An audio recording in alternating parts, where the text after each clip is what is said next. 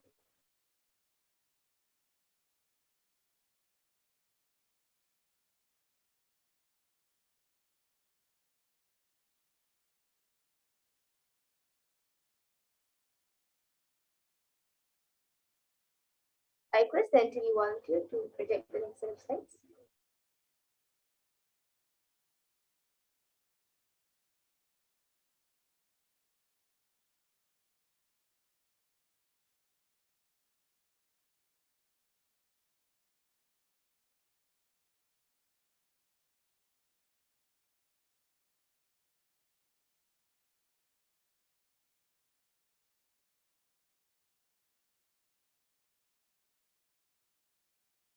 Yes, so now let us get into this segment and let us first see the compassion of the avatar.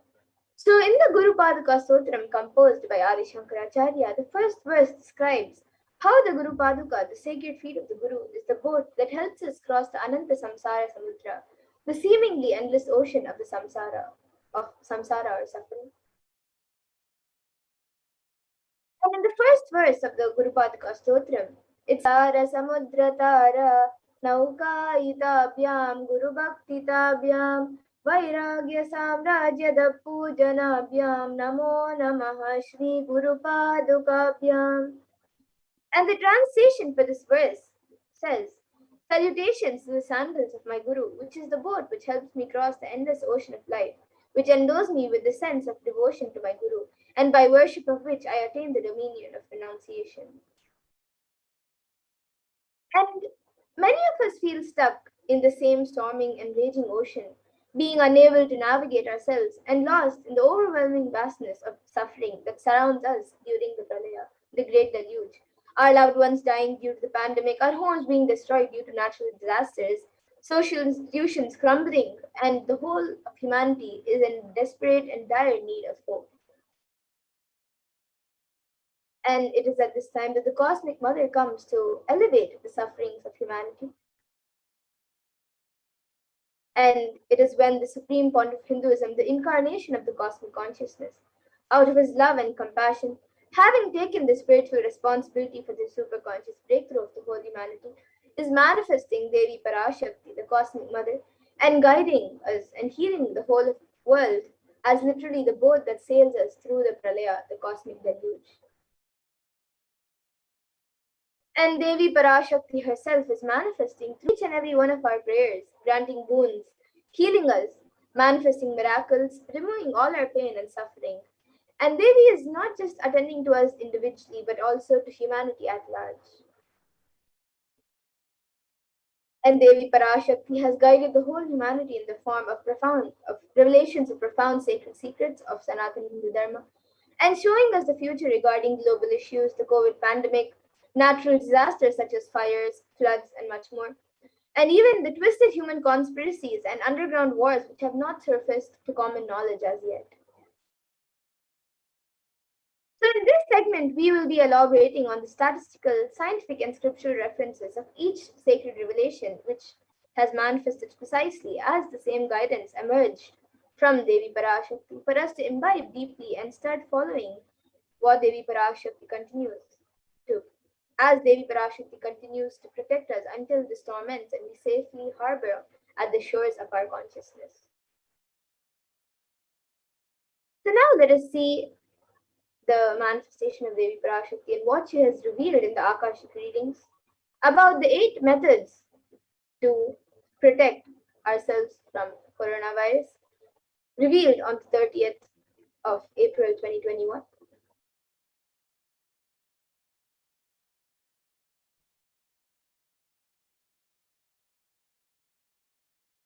Parashodasi Meenakshi, Parameshwari Meenakshi, Parashakti Meenakshi, இங்கு எழுந்து அருளினோம் எல்லோர்க்கும் ஞானமும் தன்மையும் தந்திட நன்மையெல்லாம் அளித்திட நாமே வந்தோம் இங்கு கைலாசத்தின் சுவாமினியாய் பரமசிவன் கிரகத்திருந்து நம் அனுக்கிரகத்தினால் நித்யானந்தன் விக்கிரகமாய் மலர்ந்தோம். உங்கள் எல்லோருக்கும் நல்லதை செய்திட, நன்மையை சொல்லிட, தர்மார்த்த காம மோக்ஷம் எனும் புருஷார்த்தங்கள் நாளும் பொங்கி மலர்ந்திட வந்தேன் இங்கு. மாந்தர்கள் கொடுந்தொற்று கொரோனா கண்டு அஞ்ச வேண்டாம். 8 வழியின் மூலமாகவும் எண்ணத்தில் தியானித்து என்னை பிரார்த்தித்தல் ஒன்று. சமூக வலைதளங்கள் மூலமாய் என்னை சரணடைதல் 2. எங்கெல்லாம் என் மகமாயி வடிவத்தில் நான் குடிகொண்டிருக்கின்றேனோ அங்கெல்லாம் பூமிதித்து என்னை வழிபடுவது 3. நெஞ்சில் மஞ்சள் தடவி வேப்பம் சாரருந்தி தினந்தோறும் என்னை தியானிப்பது 4. நிர்விகல்ப நிலையிருந்து நித்யானந்தத்தை நிறைத்து உயிர்வது 5. சிவ சிவ சிவ எனும் பிரபஞ்ச பெரும் நாதத்தை அஜபா ஜபமாய் நிகழ்த்தல் 6. நிறைவான பூரண மனத்தோடு வாழைப்பழத்தோலும் வெங்காயமும் குதிகாலில் வைத்து பத்திட்டு நித்திரையில் அடங்குவது 7. பூரணமாய் பரிபூரணமாய் அருணாச்சல ஸ்மரணையில் நினைப்பும் மறப்பும் அருந்த உணர்வு ஸ்மரணையில் அகம் அகம் என ஸ்புரிக்கும் அருணாச்சல ஸ்மரணையில் ஆனந்த ஸ்புரணத்தில் இருப்பது 8 எனும் 8 முறையிலும் என எண்ணியோர் அத்துணை பேருக்கும் இல்லை கொரோனா கொடுந்தொற்றின் தாக்கமும் கொரோனா கொடுந்தொற்றின் பயமும் கொரோனா கொடுந்தொற்றின் மயக்கமும் வாழ்வீர்கள் வளத்தொடு நல் ஞானம் யோகத்தொடு நாமே நிம்மோடு நானே நீயாய் நீயே நானாய் நல்வாழ்வு வாழ்வீர்கள். 8இல் 1 செய்தாலும் கொரோனா உங்களை எட்டவிடாது காப்.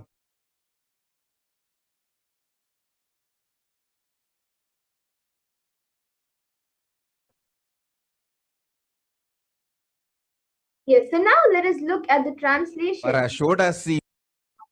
What Devi Parashakti has revealed. Let us see the English translation. So Devi says, "Oh humans, don't be scared of the deadly infection, corona. Through these 8 ways, praying and meditating on me, surrendering to me through social media, wherever I am residing, worshipping me by doing firewalking, applying turmeric in chest, drinking neem juice and meditating on me every day, being in unclutched state filled with eternal bliss, doing ajapa japa of the cosmic sound Shiva, Shiva, Shiva, and with complete mind applying banana peel and onion in heels and going to sleep, being in the state beyond any remembrance or forgetting in Purana that becomes as aham, aham in the state of Anand Spurana. Everyone who thinks on me through these 8 ways will not have effects of corona. They don't have fear and delusion of corona. You will live with prosperity, with wisdom and fortune. Me with you, you as me as you. You will live good life. Even if you do one of these 8 ways, I will protect you. Corona will not reach you. Don't have fear, O people. Be blissful." In the revelation, Devi Parashakti has revealed 8 methods to protect all of humanity from COVID-19. So now we are going to see the benefits and the science behind each and every method that Devi Parashakti has revealed. So let's look at the first method where Devi Parashakti says, praying and meditating on me. So we can pray and meditate on Devi Parashakti. That is the first method. The 12 science-based benefits of meditation is published by healthline.com, and It says that it gives 12 science-based benefits of meditation, and these 12 benefits are: it reduces stress, it controls anxiety, promotes emotional health, enhances self-awareness, lengthens attention span, may reduce age-related memory loss, can generate kindness, may help fight addictions, improves sleep, helps control pain, can decrease blood pressure, and is also accessible anywhere. So these are the 12 science-based benefits given by healthline.com. And a study conducted by the US government of Health and Human Services has done a study on how meditation has a direct effect on our physical and mental health.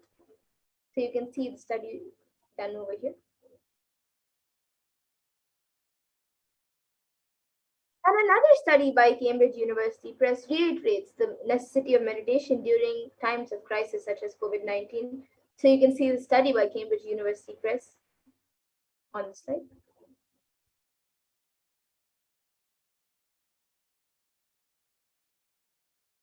And spirituality protects emotional health. A research was published by Everyday Health on December 7th, 2015. And it says, offer a big sense of purpose. So a connection to a greater power or truth can give you a sense of purpose and meaning beyond the day to day, and provide social support. So through practicing your spirituality, you may become involved with a community of like-minded people.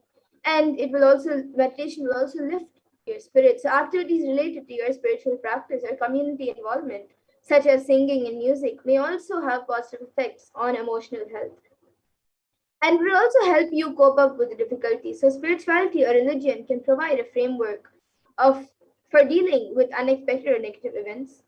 And in September 2015, a report was published in Health Psychology, and it was found that when researchers followed 191 people with congestive heart failure for 5 years, they found that those who reported feeling spiritual peace and who also made some healthy lifestyle changes were significantly more likely to live longer than their peers. And people with major depressive disorders or chronic medical illnesses who report high levels of religiosity, which includes daily religious experiences, generally become more optimistic than their peers, found a study published in July 2015 in depression and anxiety.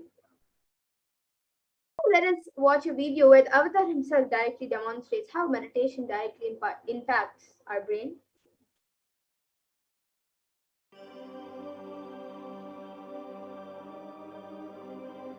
Nithyananda participates and encourages scientific researchers to derive evidences for meditation and healing through meditation. Dr. R. Murli Krishna, President, COO, Integris Mental Health and James L. Hall Jr., Center for Mind, Body and Spirit, Oklahoma in US, and his team invited Nithyananda to derive scientific evidences for meditation and the state of his enlightenment. When Swamiji came, I have requested him to do one thing. I asked him, would you be willing to undergo some scientific investigation of the meditation process? He very cheerfully agreed without one complaint. He went for 3 repeat sessions for PET scanning and 3 repeat sessions for quantitative EEG sessions. And these are really not very easy tests to go through. It requires a lot of patience and a lot of willingness to do that. So we did that, because if a meditation process is doing something to your brain, we should be able to detect that. Scientific findings are verifiable. They're replicable. You can replicate them, duplicate them. So Swamiji went through those sessions and we found some interesting findings. In PET scan, they inject a radioactive dye which goes and sits in parts of the brain that are active. In the normal, non-meditative state, the brain is very active. And when we are seeing someone, the rear end of the brain, the visual cortex, is very active, as shown in the diagram. Usually the brain is so active, there are 100 billion brain cells there. But what meditation does is something very interesting. It shows the frontal lobes getting more active. The frontal lobe is where you have judgment, wisdom, reasoning. Here are some of the brain scans I'm going to share with you. This is alert, non-meditative state. The second one is 30 minutes into 30 minutes meditation. Look at the frontal lobes, how they light up. They light it up big time. 60 minutes of deep meditation, and here is a deep, deep level of meditation where it lights up significantly right here, right in the middle, probably 1.5 inches, 2 inches deeper.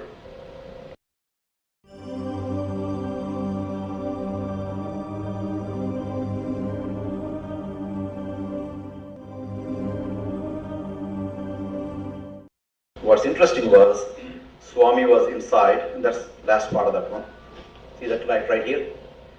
So what's interesting was, I've never seen that before in my life. So the other parts I've seen may not be to the extent that Swamiji showed, but this is something interesting. There is something called dopamine, which is a chemical our brain is involved in. Dopamine is produced mostly in this area. And when you have any pleasurable feeling in your body, it is mediated through dopamine. It's a neuroreceptor. It's a chemical that transmits messages of pleasure. It basically evokes pleasure chemical. You eat the same thing is with visual pleasures you have. Beautiful people, beautiful sceneries, nature, whatever gives you pleasure. It's mediated through dopamine. Everything that human being experiences involves dopamine. But what's interesting is that you and I have the potential to create our own dopamine in a big way. So I named it, for lack of a word in the past, the D spot, which is the dopamine spot. If you can discover your D spot, you got it made in life. The D really stands for a divine spot. The D also stands for delight, and the dopamine spot. What's also interesting is that he could, at will, go in and out of those states. Those are some of the findings I want to share with you. There's so much more talk about physiology of mind and brain and the body. It's a fascinating field that this is something that all human beings can relate to, can apply in our own lives. Not only a sophisticated knowledge, but these things have application in daily life for all of us. Nithyananda's system of free healing, known as Nithya Spiritual Healing, has been baffling the medical world, curing diseases from migraine to cancer. Qualified people are also initiated to become healers. The complete report of the research conducted on Nithyananda's neurological system can be found in Phenomena Scientific Data.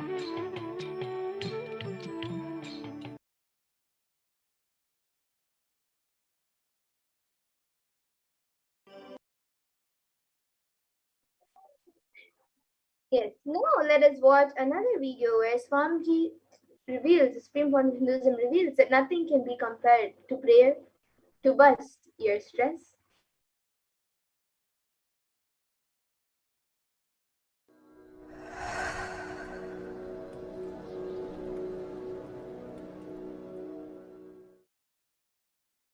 If you are not allowed to do yoga, made to believe early morning sleep is the best thing in your life, you are tortured, you are abused, your divine rights are violated.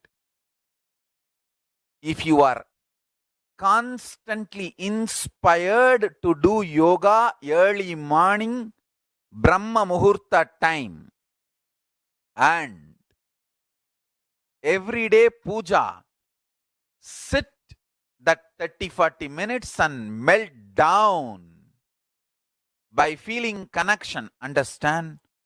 Nothing can be compared to prayer to bust your stress.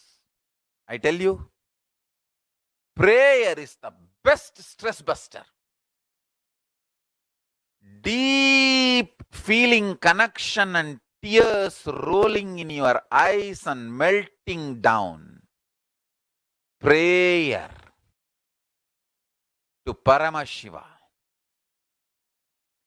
intense yearning, Vyakulata, talking to Paramashiva, relating to Paramashiva. Nothing can be compared to that to bust your stress. I tell you, every day puja is an ultimate recharging experience. If you do every day puja,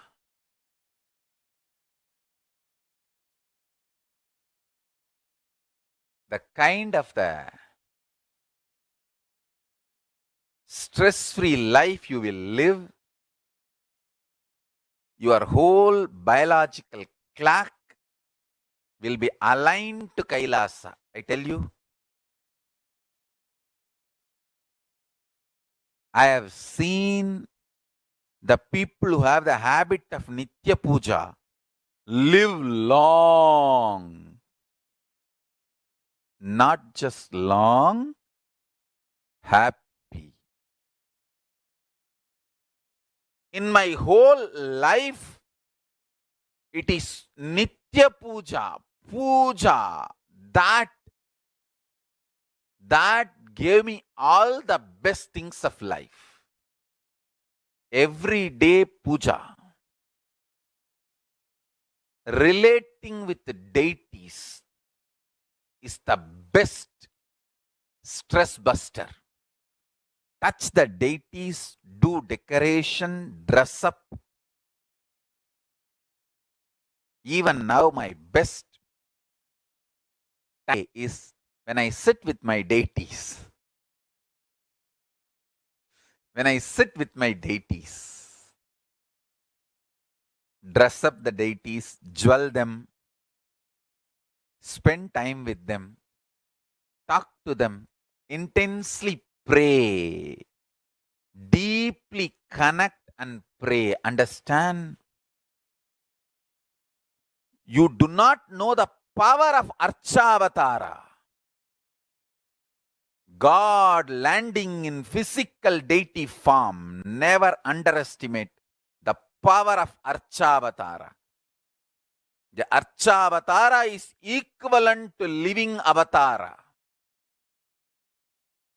What living avatar can do to you, an Archavatara can do. Atma Linga I am giving to all of you is literally living Archavatara. It's a piece of God. Literally.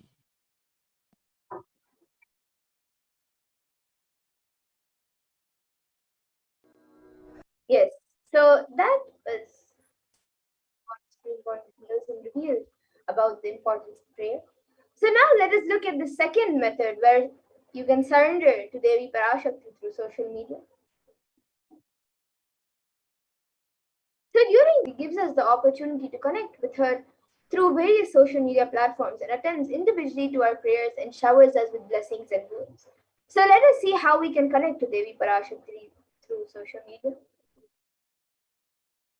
So on YouTube, you can, the first step is to click and apply for the membership of the channel. And then you can ask your questions in the live YouTube comment section. And then in Facebook, you can like and follow Kailas as HDH Nithyananda Paramashivam Facebook page and ask your question in the comments, in the live comment section. And on Twitter, you can follow at Sri Nithyananda. And you can ask your questions in the reply section of the tweet with the hashtag Ask the Avatar. And you can follow Sri Nithyananda on Instagram and ask your question in the comments.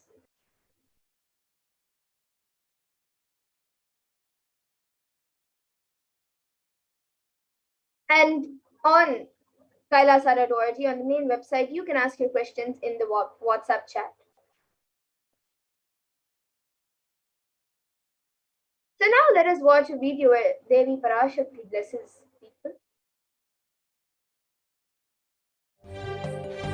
காளியின் ஆட்டத்தை ஆனந்தத்தை ஆனந்தத்தொடு ஆடிய ஆட்டத்தை கண்டோர் உயிருக்குளெல்லாம் இறங்கி குண்டலினி உயிர்ப்பிக்கச் செய்து மாய மனத்தின் இருளை அகற்றி மாயம் காளியின் ஆட்டத்தை ஆனந்தத்தை ஆனந்தத்தொடு ஆடிய ஆட்டத்தை கண்டோர் உயிருக்குளெல்லாம் இறங்கி குண்டலினி உயிர்ப்பிக்கச் செய்து மாய மனத்தின் இருளை அகற்றி மாயம் அழித்து மங்களம் தந்து குரு பக்தியும் சிவ பக்தியும் பரமசிவ பக்தியும் Paramasiva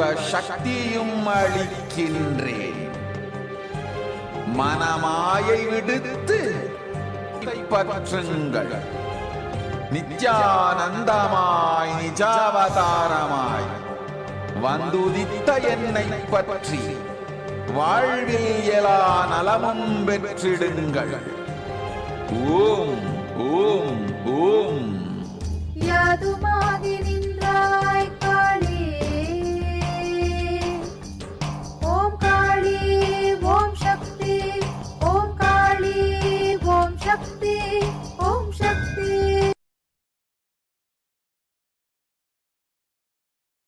Yes, so now let us look at the third method where Devi Parashakti says we can worship Devi Parashakti by doing fire walking wherever she is residing.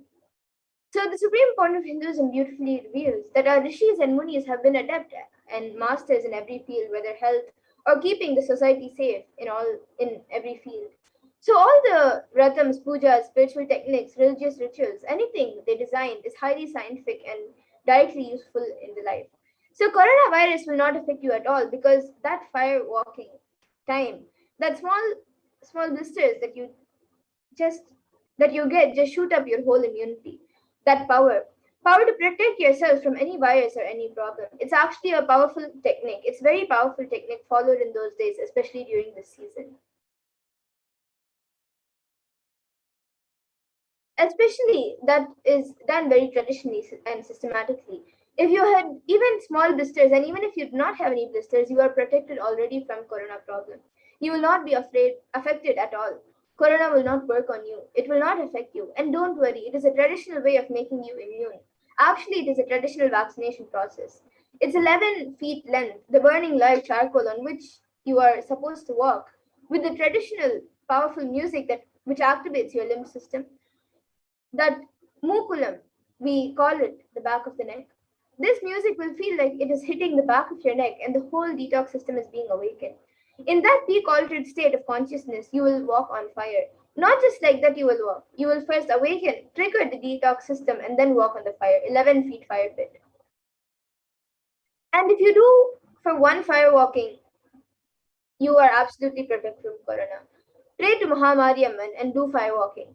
That's it. It is like a traditional, powerful vaccination. Pray to Parashakti Mahamari and do Pache Patni Vratam. And do this traditional fire walking, you are absolutely protected from coronavirus. No need to panic. Traditional vaccination, traditional, natural, organic, no bad side effect vaccination is the Hindu fire walking. So now let us watch a video where Swamiji, Supreme Point of Hinduism, describes the science behind fire walking.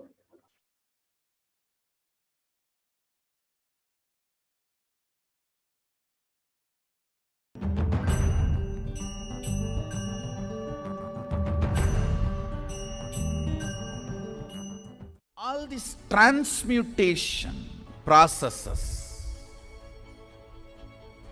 means balancing the system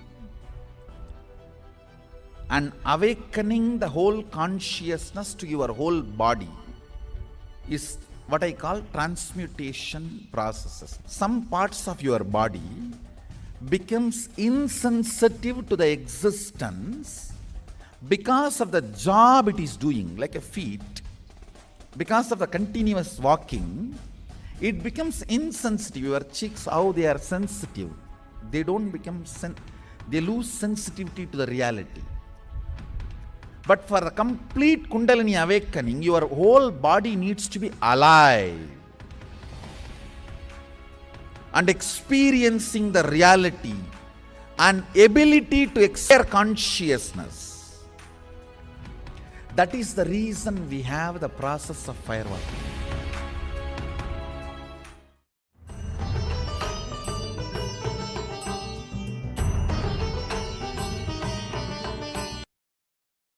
Yes, and now let us watch a video of the Supreme Point of Hinduism himself doing the firework.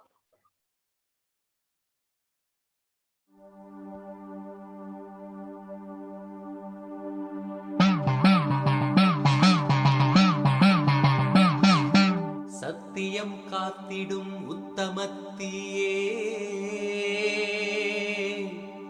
சத்குருவாய் வந்த நித்திய தாயே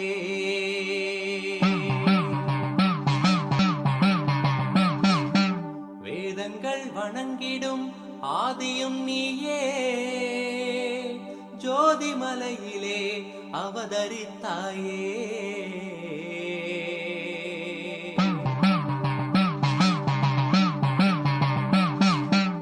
அவனியை பேணும் ஞானமும் நீயே அக்னி வடிவிலே அருள் புரிந்தாயே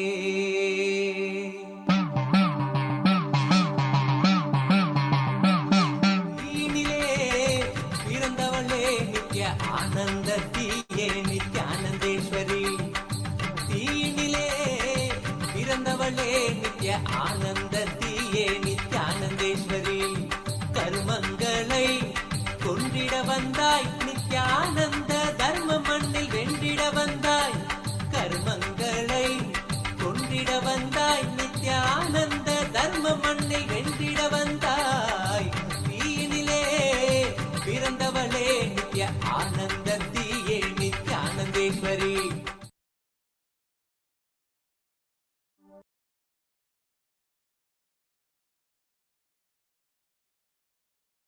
And many studies establishes how the firewalking increases higher levels of happiness and lower fatigue levels compared to people who have not done firewalking.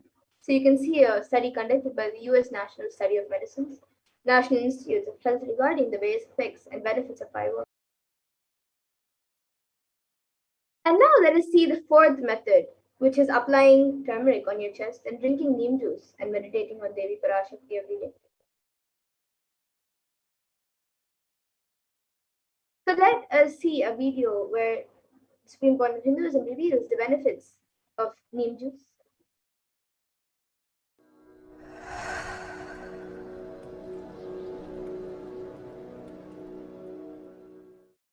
Bididi. It is not, I'm not talking from air, I'm talking from ground. In Bididi, before we came to that land, 30 borewells were dug, no water.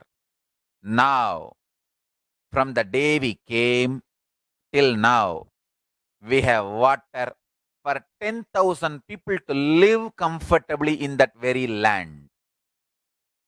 It's only pouring, pouring. Karumari's grace.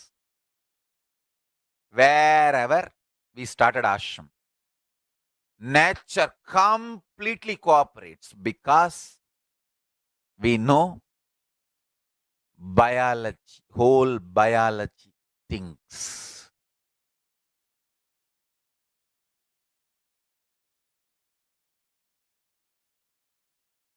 If you are having bitter relationships in your life, just start drinking bitter neem juice every morning.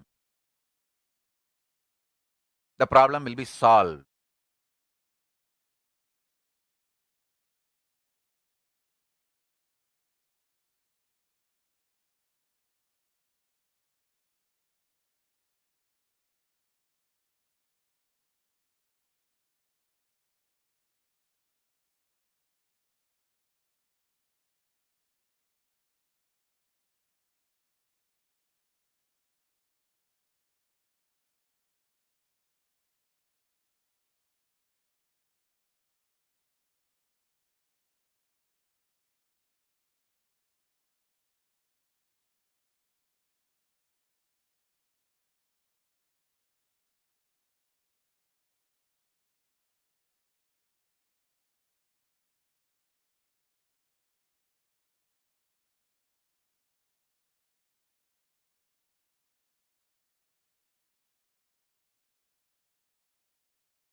Paramashivoham. Om Nithyananda Paramashivoham. Om Nithyananda Paramashivoham. Om Nithyananda Paramashivoham. Om Nithyananda Paramashivoham. Om Nithyananda. Yes, we're sorry about the technical glitch. So now, in that video, Supreme Court of Hinduism explains how everyone should take bath with neem and its benefits. And traditionally, turmeric is known for it as an anti-inflammatory effects, and curcumin has been shown in the last 2 decades to be a potent immunomodulatory agent that can modulate the activation of T cells and B cells, macrophages, neutrophils, natural killer cells, and dendritic cells. Curcumin can also downregulate the expression of various pro-inflammatory cytokines, including TNF, IL-1, IL-2, IL-6, IL-8, and IL-12, and chemokines, most likely through inactivation of the transcription factor of NF-kappa B. And interestingly, however, and it goes on, so you can see a study done by the information of US on health benefits of turmeric on the biotechnology information.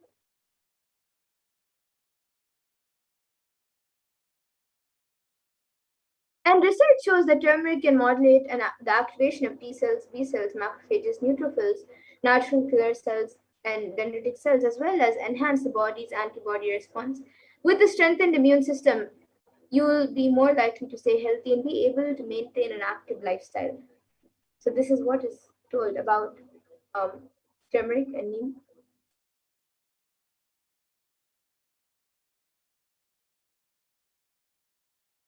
And India.com also has published an article that says neem can help you in the fight against corona, and it says it is an important part of Ayurveda, and neem can be effective in dealing with the novel coronavirus infection.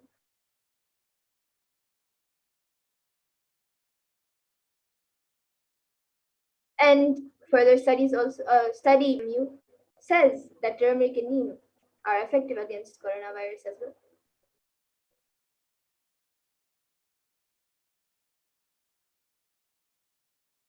So now let us see the 5th step, where Devi Parashakti reveals to apply banana peel and onion on the heels before you go to sleep. So before you go to sleep, you can rub banana peel and onion on your feet, and you can even place it there and just put a sock around, or you can tie a cloth to your feet and go to sleep.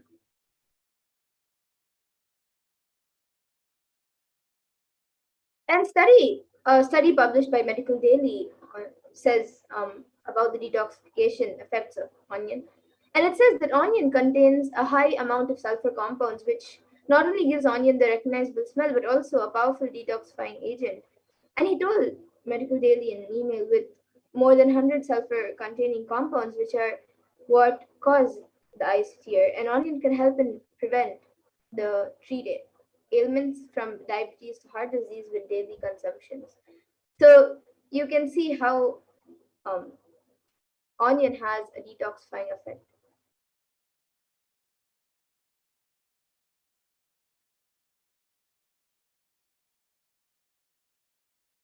And the downstream products is a complex mixture of sulfur-based compounds, and compounds from onion have been reported to have a range of health benefits, which include anti-carcinogenic properties, anti-platelet activities, and anti-thrombotic activities, and anti-emetic and antibiotic effects.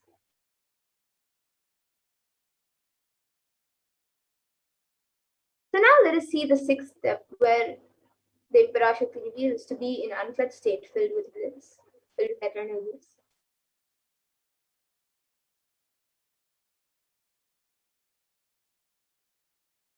So here we have a video which is on what the Supreme Point of Hinduism reveals about unclutching.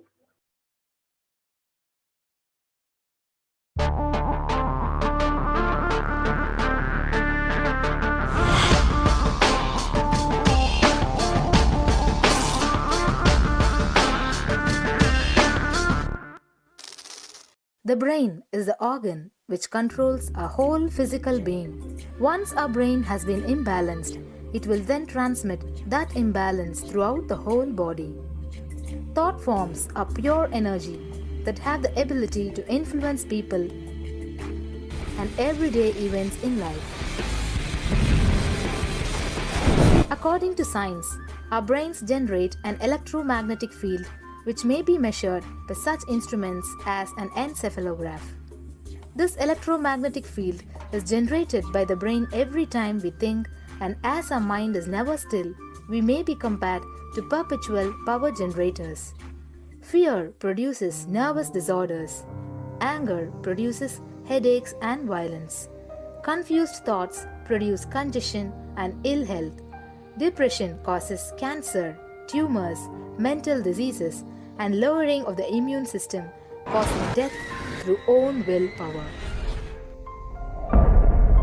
Our thoughts generate intricate energy patterns which can be detected by sensitive equipment and seen by clairvoyant individuals.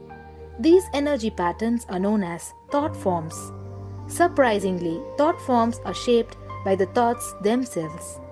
Each of us creates hundreds of thought forms every hour and release them into the environment. Although we cannot see them, the thought forms have as real an existence as any other form of energy.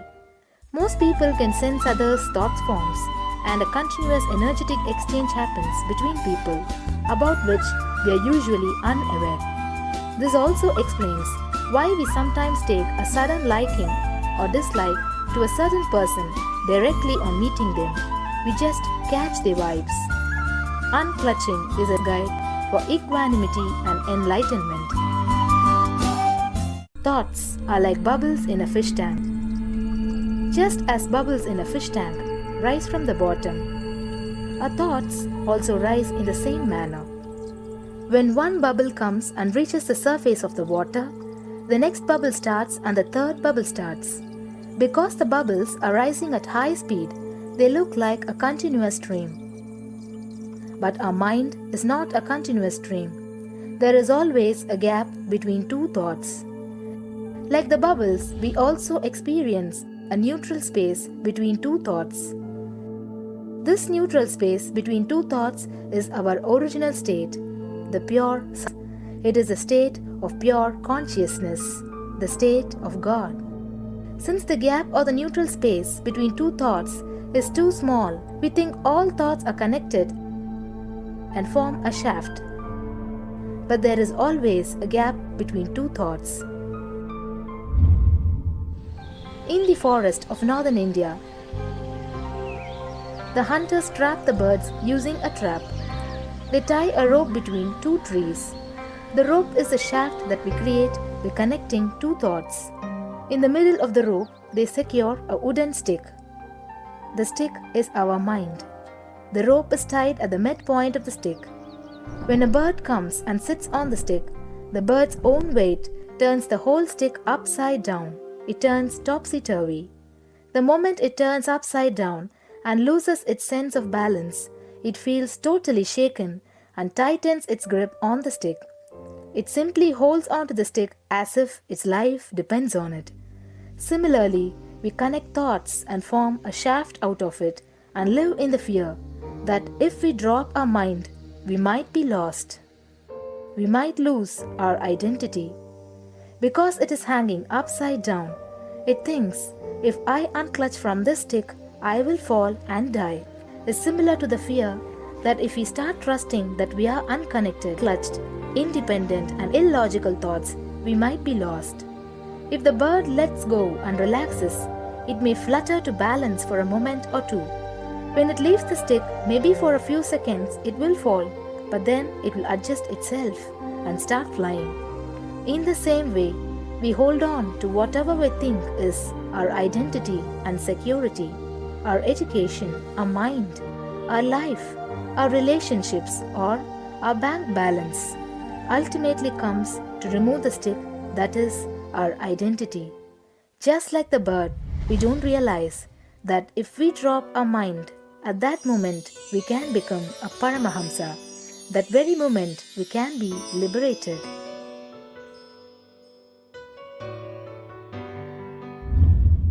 In Mundaka Upanishad, there is a story which explains there is a huge tall tree, and in the tallest branch of the tree, there is a golden bird sitting unclutched from everything in bliss, like Dakshinamurti.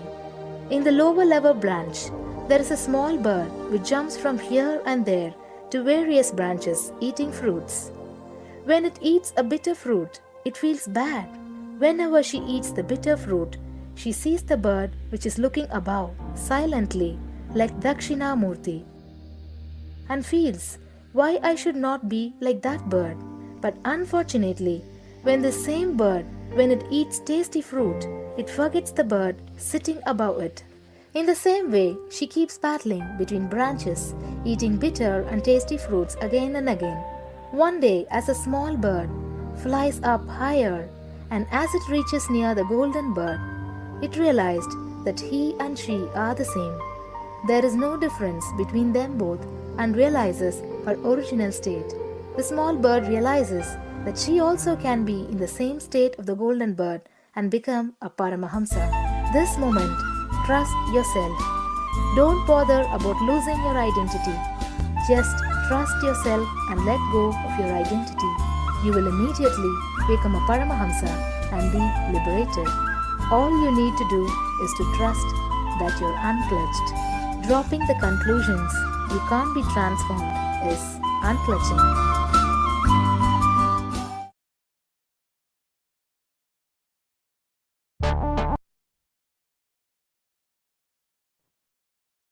Yes, so to experience unclutching, you can, whenever you're free, now in the interest of time, we will be moving on, but whenever you're free in your own time, you can take a few minutes and experience unclutching. So you can sit straight with your head, neck, and spine in a straight line. Have your eyes closed intensely and chant the Mahavakya. Do not engage with any other thoughts or emotions and purely let the space of unclutching manifest in you. By chanting the Mahavakya, so you can get the Mahavakya from the YouTube.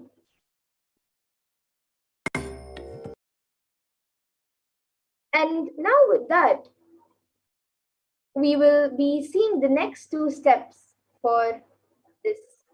Out of the 8 methods, we will be seeing the next 2 methods after a really short break. So we'll be back after a short break for the next 2 methods of this.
There are some gods, 9 unknown gods. The moment you call, they will be there. Venkateshwara, Balaji. I tell you, people give so much for Venkateshwara because he does the job. He's an unknown God. There's a village folk story where Venkateshwara borrows from Kubera for his marriage and he's still paying the debt. Venkateshwara takes the responsibility of reserve to reserve. This whole story, beautiful story of Venkateshwara is an amazing concept. He is into Lakshmi. He is making the reserve to reserve. It's an amazing truth.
Nithyananda, everyone, welcome back. We're sorry about the technical glitch and the delay. So now we'll be seeing the seventh method that Devi Parashakti reveals to do the ajapa japa of the cosmic sound, Shiva, Shiva, Shiva.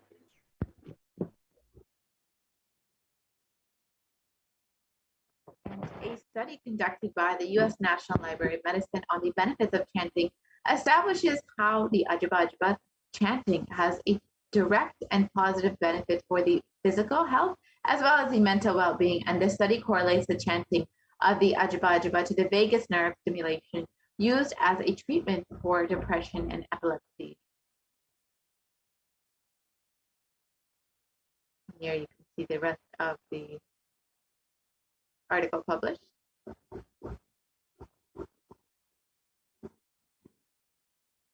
And a study was conducted by Dr. Masaru Emoto that was done on water, and it establishes the intentions, words, or thoughts can actually change the very molecular structure of water.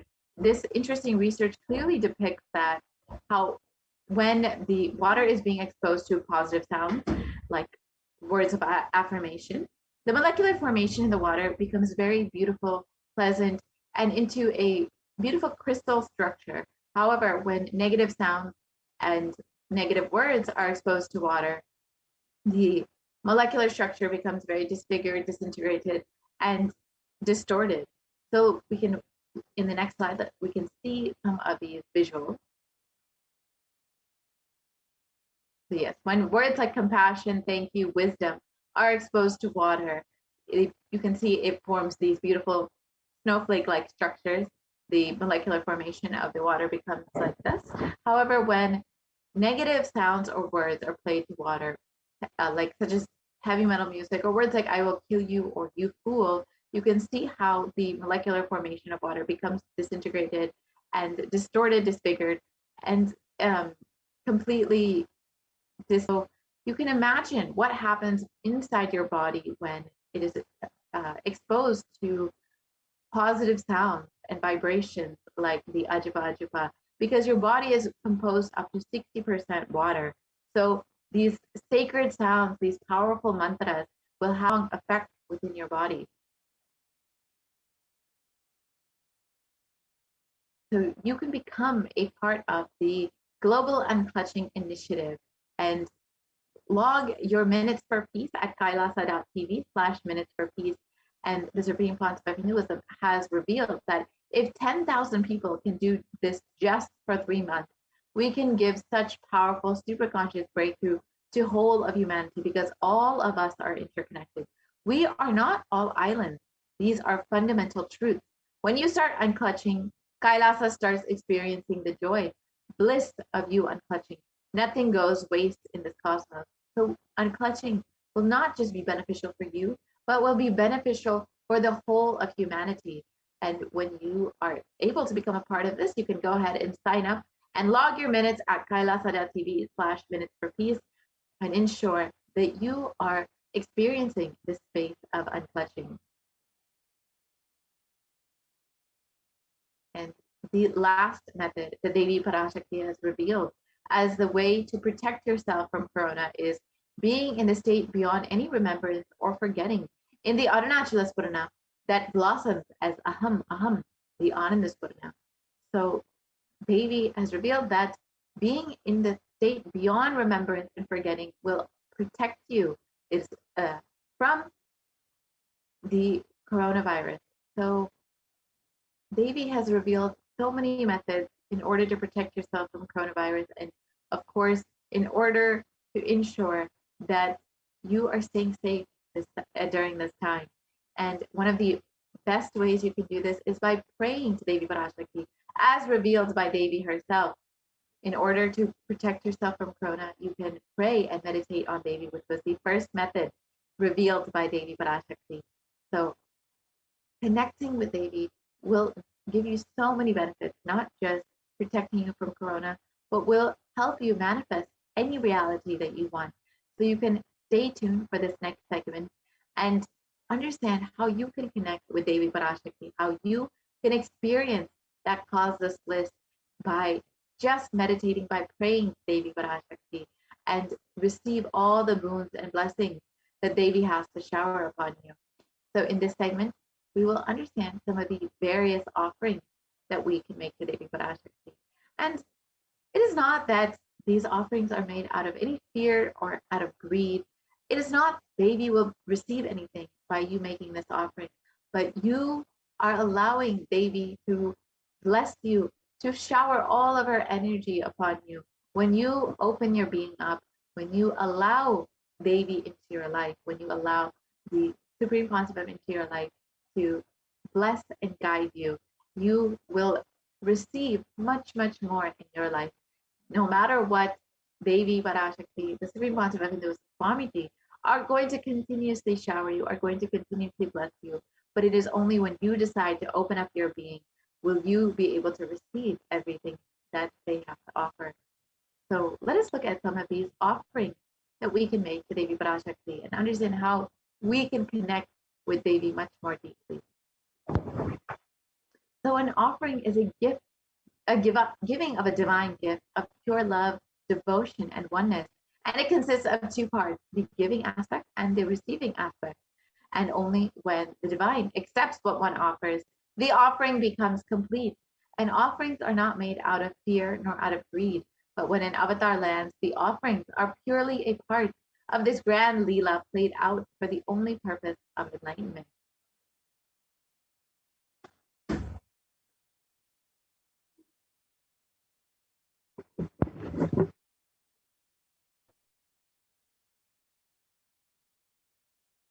And today, as we get ready to receive Devi Parashakti, to have the darshan of Devi Parashakti, and get ready to receive her with our gifts of devotion, let us see this Dhyana Shloka from the Mula Agama, Manonmani Dhyana, which describes the beauty, the grace, and compassion of Devi Parashakti. And this verse says, Indunipavedakaravaninayanam syat Pankajavaraಭಯಜಪಾಕ್ಷರಸರಯುಕ್ತಂ ಅಂಗಹಿಮಭೂಷಣವಿಚಿತ್ರವಸನಂ ಸ್ಯಾತ್ ತುಂಗಮಕುಟೋಜ್ವಲಮನೋನ್ಮಣಿಸ್ವರೂಪಂ.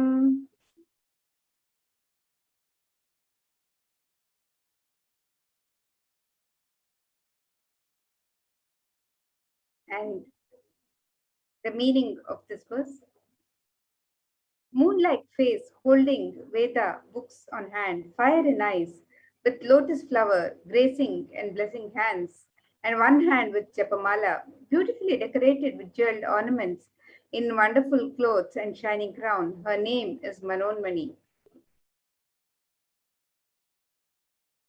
And another Dhyana Shloka on Devi Parashakti. This verse says, ध्यायेत् देवीं त्रिनेत्रां शशिनिभवदनां वेदहस्तां दधानां सव्ये पद्मां वरदमपरे चाभयं चाक्षमालां दिव्यैराभरणैर्विभूषिततनुं ब्रह्मादिभिः पूजितां देवीमेव मनोन्मणीं प्रतिदिनं कामार्थदात्रीं शुभाम्.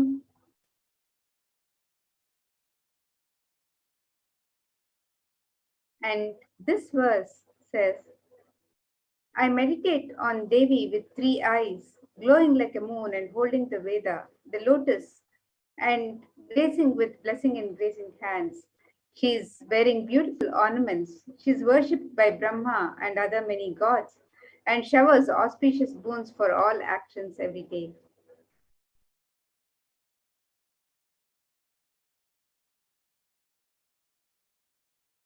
And further, in the Hindu scriptures, there is an abundance of the mention of gold as the sacred and divine element through which offerings are made.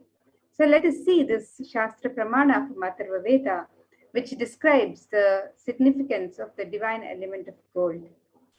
And this verse says, Tredhajitam janmanedam hiranyam agnerekam priyatamam bhabuva somasyaikyam insitasya parapatata apamekam veda samreta ahutatte hiranyam trividastva vaivishe.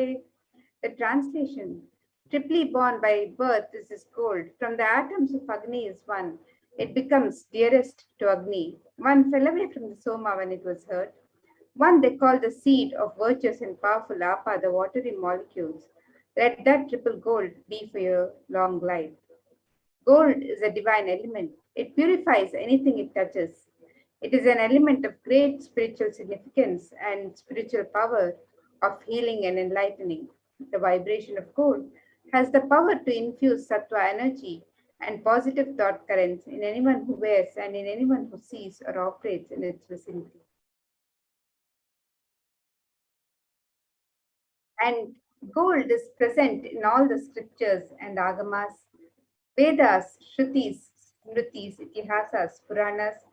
In all Hindu scriptures, it is that gold is the most auspicious and purest metal which purifies our being. In the Hindu civilization, everything was built in gold, exchanged in gold. Ritual fees were offered in gold bricks. When one was to be saved from life-threatening illnesses, gold was offered as a ritual fee. Gold was in abundance and used for weighing equivalent amounts of commodities, including cows. Kingdoms were built with huge doors of gold. The streets would have huge columns and huge archways made of gold. Horses and cows were dressed in gold. And the Hindu civilization thrived on the banks of rivers of gold. The Indus River was called Hiranmaya, the river of gold in Rig Veda. The river Saraswati was called Hiranyavartini in Atharva Veda. Gold is the supreme element for offering gifts to the ones you love and revere. Temples are constructed and paved in gold, decked and adorned in gold because it preserves the enlightenment energy for thousands of years and it lasts forever. And now, let us see the various offerings you can make today as a token of your love and gratitude, your devotion, your sacred sentiments to Devi Parashakti. As we have the hundi for in all the Hindu temples for devotees to offer their token of gratitude and devotion.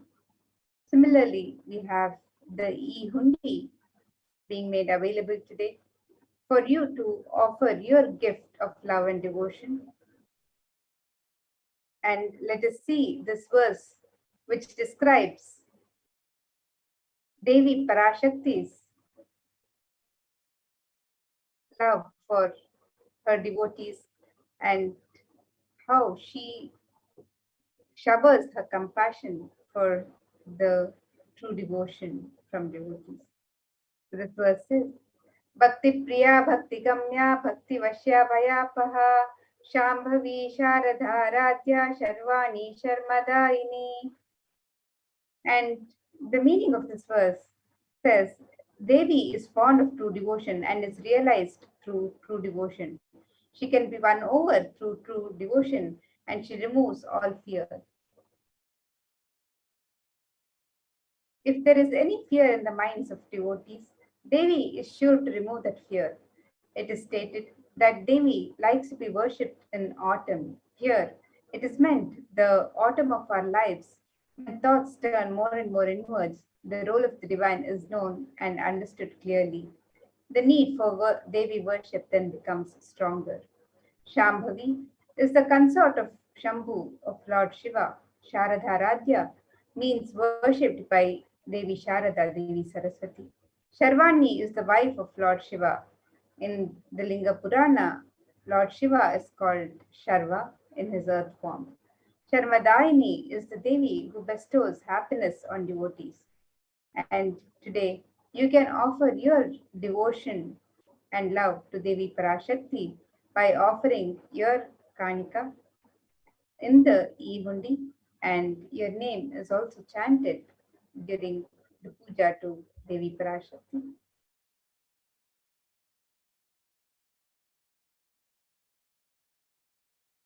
And the next offering that you can make is the Sankalpa chanting, the offering of your conscious resolution to Devi Parashakti. And when you are starting any new endeavor or when you want to manifest something in your life, it is always important to ensure that you set a conscious resolution, that you set your intention for whatever it is that you want to manifest. And when you offer your intention, your Sankalpa, your conscious resolution to Devi Parashakti, manifesting through Swamiji, you will be blessed and with all of the energy and blessing of Devi Parashakti to manifest whatever reality it is that you want. And it is stated that the goddess enchants this universe and she herself gives birth. That goddess being prayed to without interest in anything gives that knowledge that leads to the salvation and gives wealth in the materialistic sense. So when you offer your Sankalpa, you will be blessed with all the fruition of all the desires and wishes that you yearn for.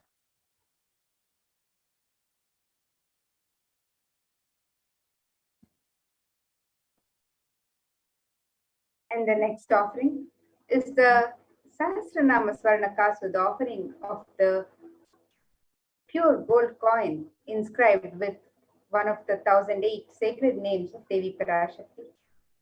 In Lalita Sahasranama, Devi is described as Nama Parayana Prita, she who likes repetition of her various names. And this offering to Devi Parashakti with one of her 1008 names inscribed on each coin.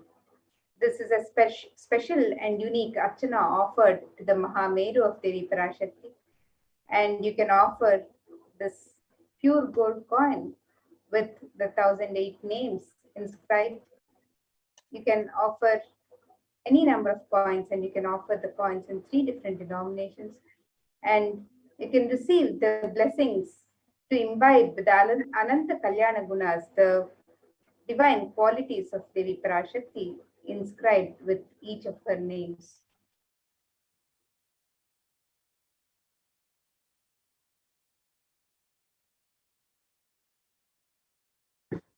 The next offering that you can make is the Mukta Anguti, the finger ring with a pearl. And Devi is well known to be always adorned in pearls and to be fond of pearls. And of course, the pearl represents the ocean of compassion that is Devi Parashakti. And it is described, I bow to the goddess Meenakshi, whose crown has garlands of pearls, and the face shining like a full moon, who wears anklets that are studded with gemstones and has small bells, who is shining like the splendor of the lotus, who grants all the wishes, the daughter of the mountain, who is worshipped by goddesses Vani and Rama. I remain ever bowing to the goddess Meenakshi, the ocean of compassion. And it is Devi Parashakti's ocean of compassion that you will be showered with when you offer this Mukta Anguti, the finger ring with a pearl. And you will be granted all of the wishes that you have in your life and receive the blessings to be showered by Devi Parashakti's compassion and pure love in all of your business endeavors.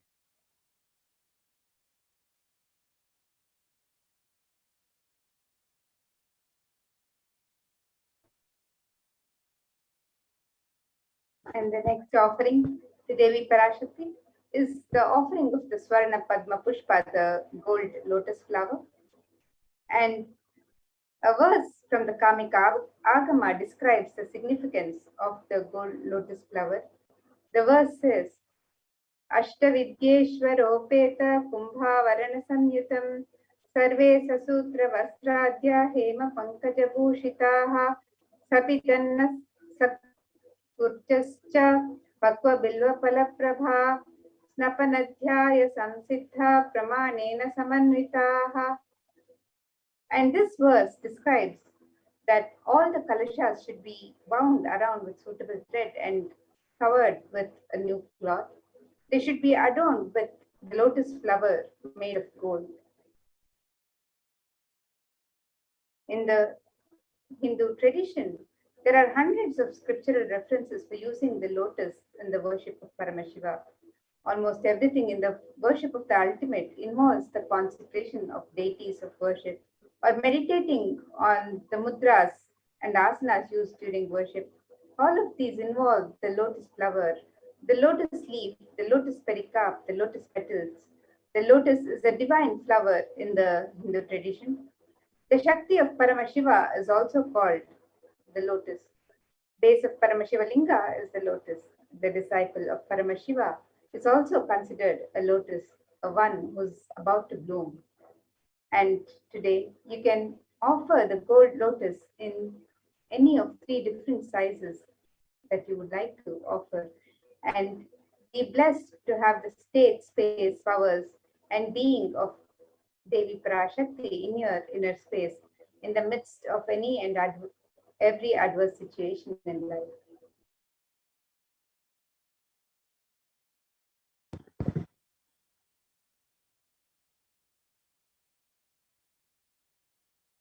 The next offering is the Swarnamati, the gold toe ring.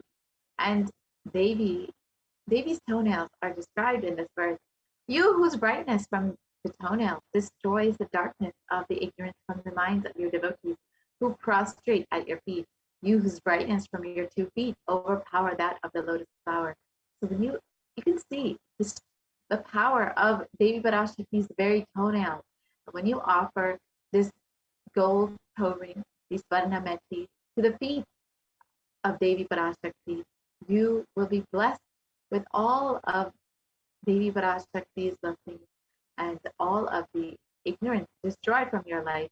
and receive the blessings of Devi Parashakti even in the most difficult aspects of your life.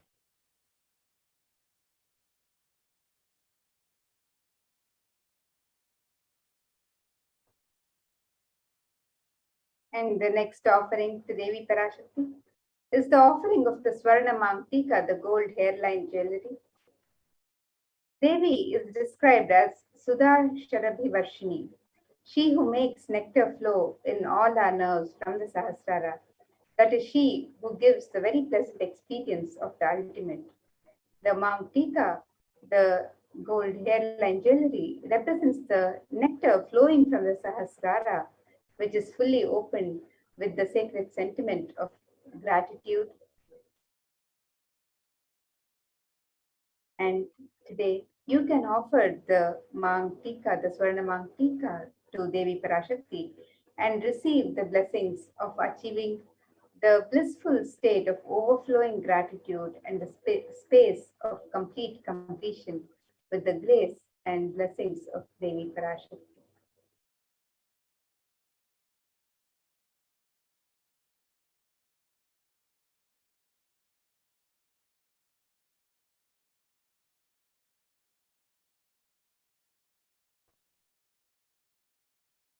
And the next offering for Devi Parashakti is the offering of the Pratyaksha Pada Puja. And the Saundarya Lahari describes the illumining splendor of Devi's feet, Devi's toenails, dispel the darkness of ignorance in the devotees prostrating at her feet. Her feet depict the lotus in beauty. And it states the nails have been sharpened by constantly being touched by the crowns of celestial beings who always prostrate before Devi.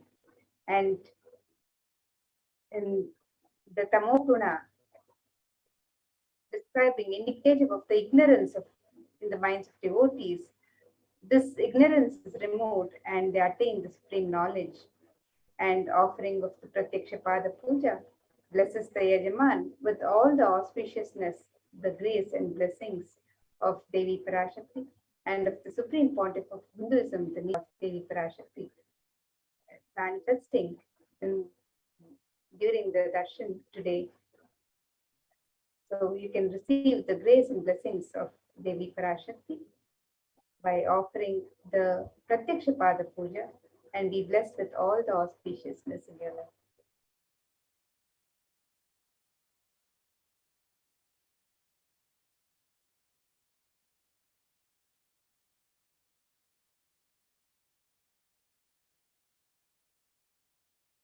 The last offering that you can make is the Vastra Seva. This is the offering of clothes to Swamiji during the Pratiksha Pada Puja.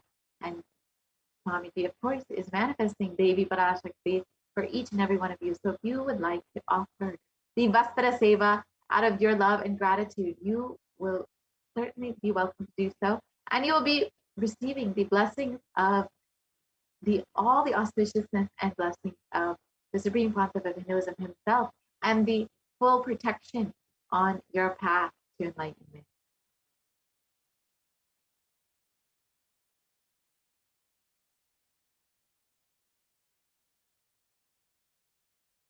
Here you have the list of offerings that you can make. The E-Hundi offering, which is the general donation of any amount.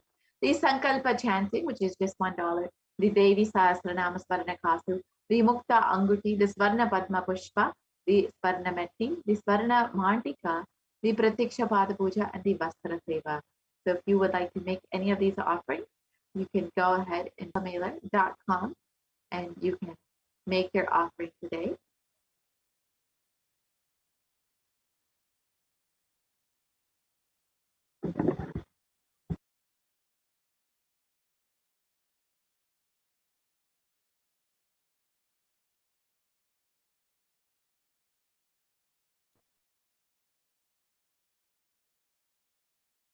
And here you can see the website where you can make all of these offerings today, www.kailasamailer.com/sevas, and you can scroll down and click on this link for e-hundi on step 2.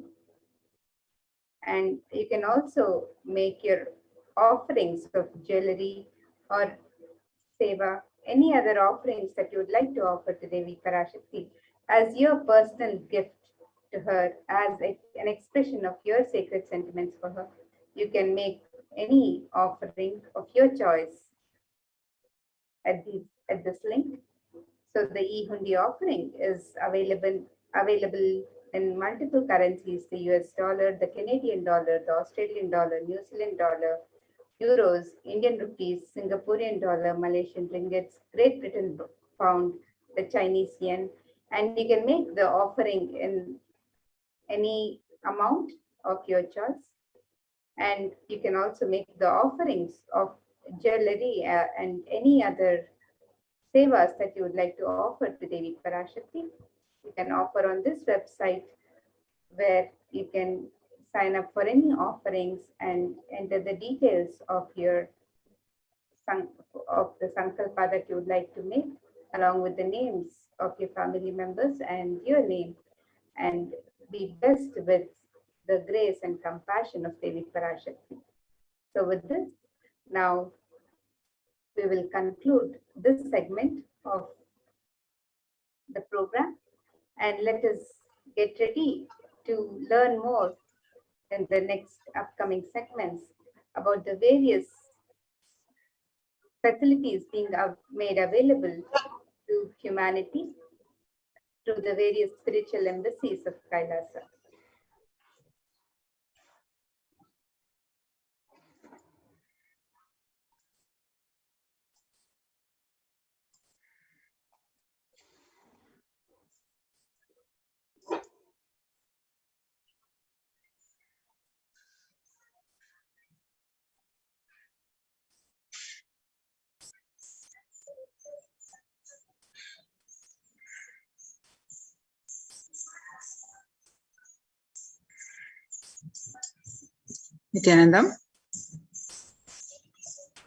Nithyanandam, everyone. So welcome back to this segment.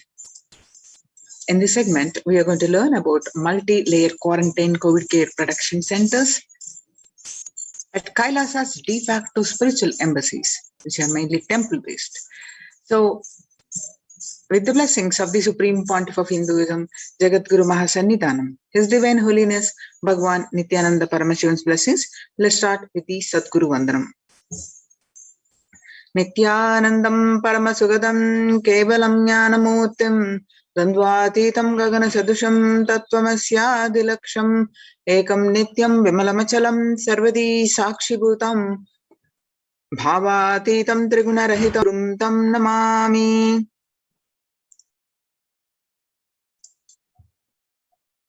So what we learn from the segment today concerning statistics on mental health and global peace across the world due to the COVID-19 pandemic, not just physical health concerns, and what are the contributions towards global peace and various other aspects of the current pandemic, and in general, why temple-based ecosystems and Kailasa's COVID care production centers glimpses. UN recognizes Kailasa's contributions and join Kailasa's COVID care production centers if you are in India. The World Health Organization makes a big statement about Delta variant of COVID-19. The World Health Organization on Tuesday said that Delta variant of coronavirus has elbowed out all the 3 other COVID-19 variants of concern that now represent a tiny fraction of the samples which are being sequenced. Less than 1% of alpha, beta, and gamma are currently circulating. It's really predominantly Delta around the world, said the World Health Organization's technical lead on COVID-19, Maria Vankerkove. The Delta variant, which was first detected in India last year, has become more fit, it is more transmittable, and it is outcompeting. It is replacing the other viruses that are circulating, she said, and added that the variant has been detected in more than 185 nations till date.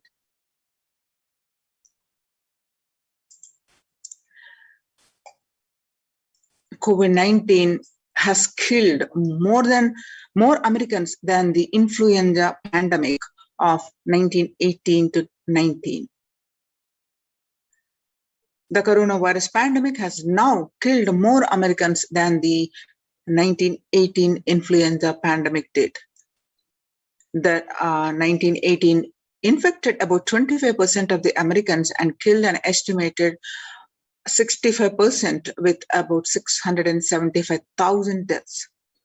COVID-19 has infected more than 12% of Americans and killed about 2% with 676,000 deaths. Now that US death toll from COVID-19 has surpassed 676,000, the coronavirus pandemic has killed more Americans than the 1918 influenza pandemic did. Axios and the American Associated Press both reported the grim milestone on Monday. So it is officially declared, the COVID-19 now officially the US deadliest pandemic, as death toll crosses that of 1918 to 19 influenza.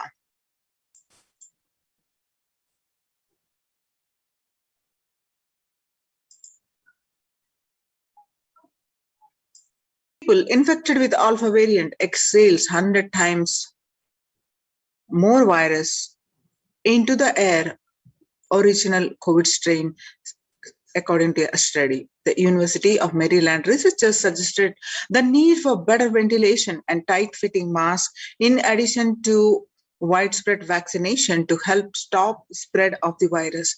The findings showed that the amount of virus in the air coming from alpha variant infections much more, 18 times more than could be explained by the increased amount of virus in the nasal swabs and saliva. These major increases in airborne virus from alpha infections occurred before the Delta variant arrived and indicate that the virus is evolving to be better at traveling through the air.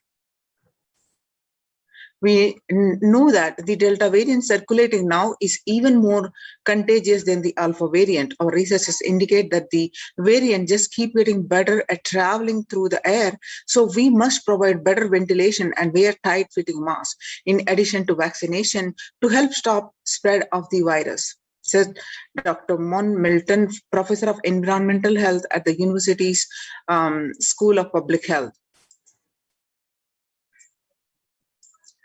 6 feet distance may not be enough to prevent viral transmission indoors.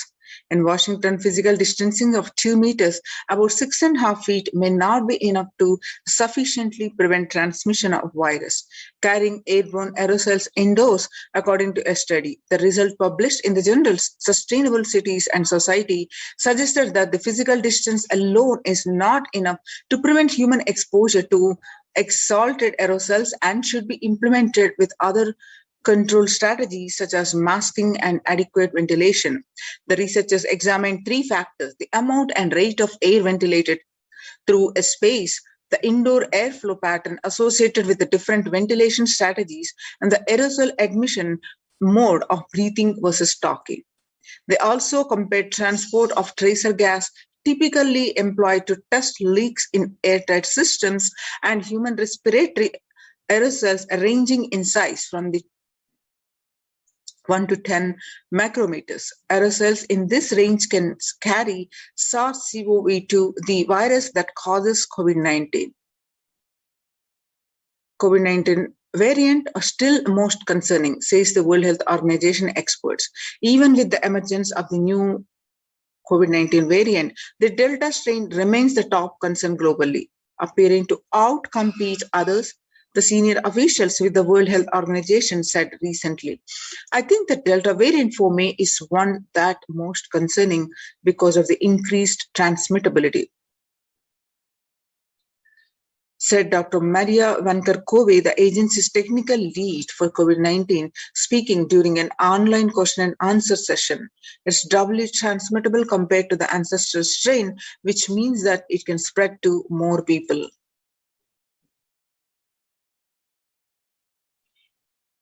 In US, the COVID-19 pandemic is nowhere under control in the United States, says the chief medical advisor,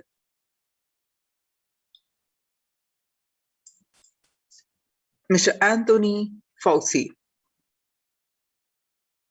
He said, right now we are still in pandemic mode because we have 160,000 new infections a day.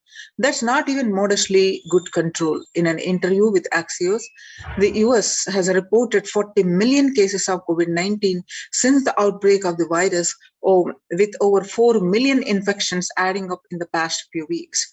The increase in COVID cases comes as the US administration earlier this month announced that it is planning to provide booster shots of vaccines as the Delta variant has become dominant in the nation and is wreaking havoc. The surge in Delta variant is driven by the low vaccination coverage in many communities across US and according to the US Center for Health, Disease Control and Prevention. In a country of our size, you cannot be hanging around and having 100,000 infections a day. You are got to get well below 10,000 before you start feeling comfortable, Mr. Fauci said. COVID-19 violent incidences and fatalities January to 2020 to April 2021. So it's not only health concern, mental health, physical health concern. It is COVID-19 made the world less peaceful. In 1 month of April 2020, the violent incidences related to the pandemic peaked in April 2020. And you can see the statistics related to the anxiety and a depressive disorder during the COVID-19 pandemic. The younger adults are more likely to report symptoms of anxiety. Younger adults, especially 18 to 24, affected 56.2, and ages 25 to 49 affected 48.9, and ages 50 to 64 affected 39.1, and ages 65 plus affected 29.3. The average share of adults reporting symptoms of anxiety January to June 2019 versus January 2021. What it was, a 6 months period was 11%, and in 2029 it was 11% in over the period of 6 months.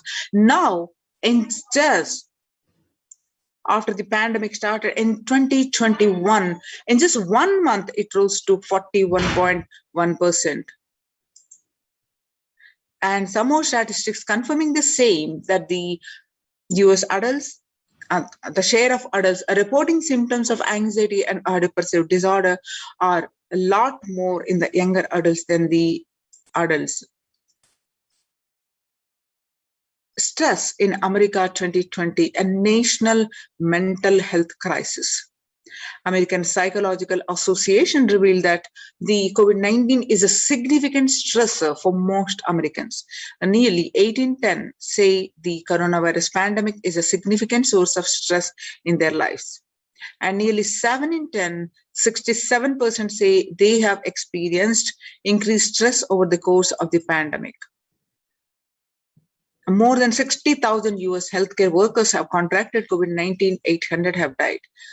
Of the health workers who treated patients during the China's COVID-19 outbreak, 50% showed signs of depression and 45% showed signs of anxiety.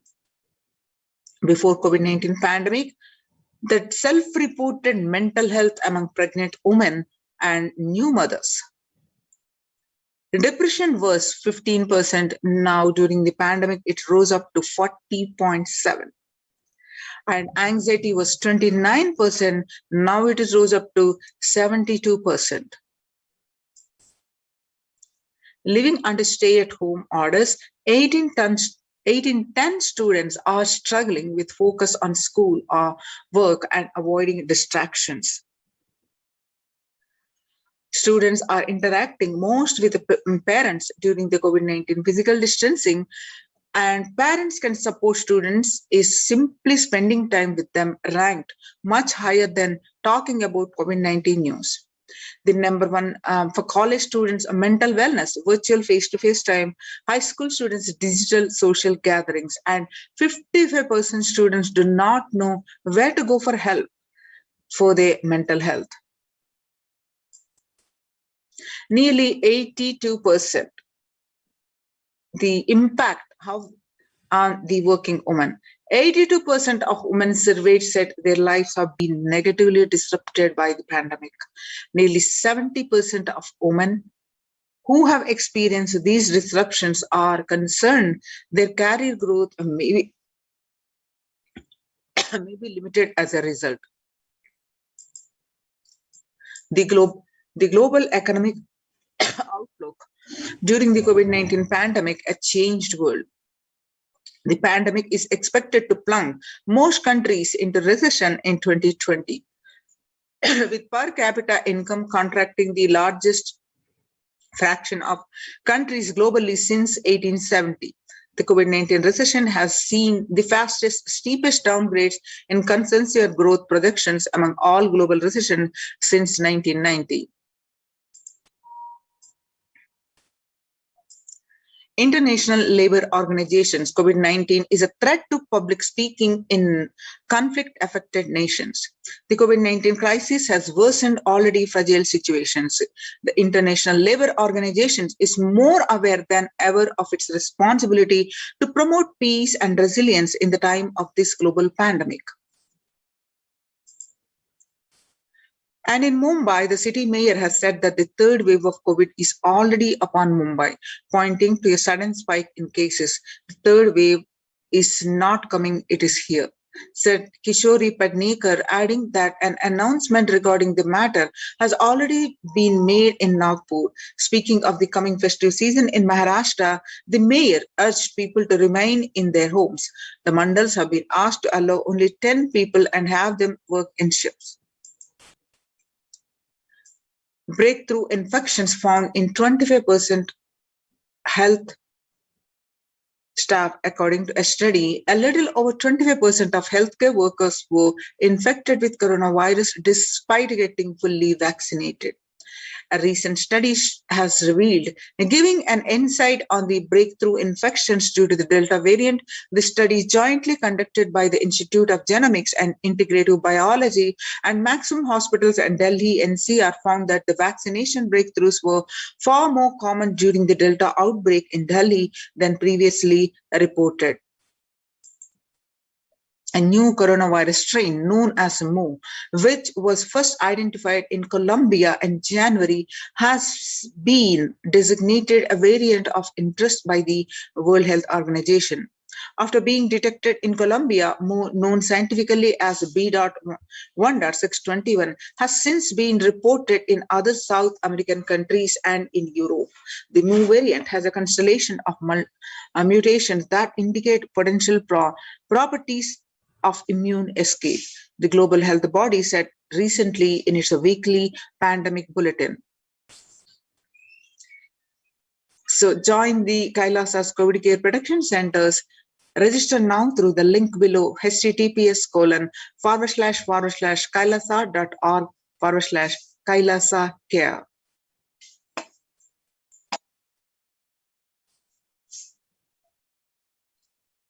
Now, the Sustainable Developmental Goals. Making peace with the nature is possible if we start now. Making peace with nature is possible only if we start now. Even amid pandemic, the 2021 can go down as the year we made peace with nature and set the planet to healing. Environmental, social, and economic challenges are interlinked.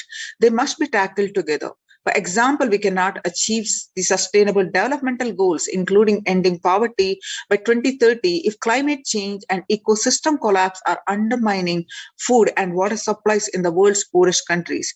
We have no choice but to transform our economies and societies by valuing nature and putting its health at the heart of all our decisions. Now let's watch a small clip on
now the World Health Organization about Health and Peace Initiative.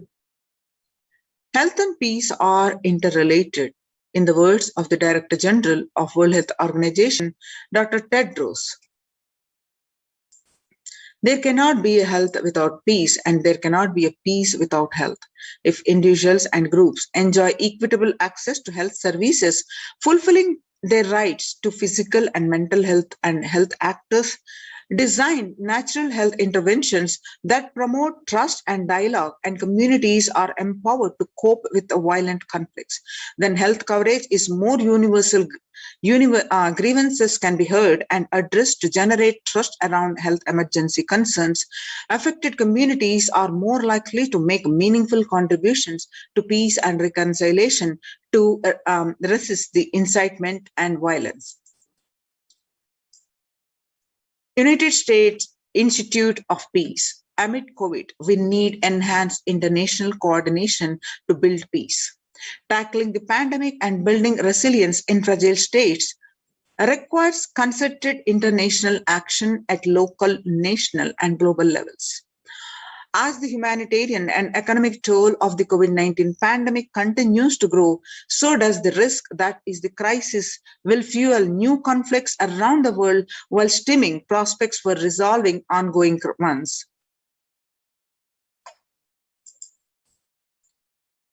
Stronger health systems and universal health coverage must be a priority.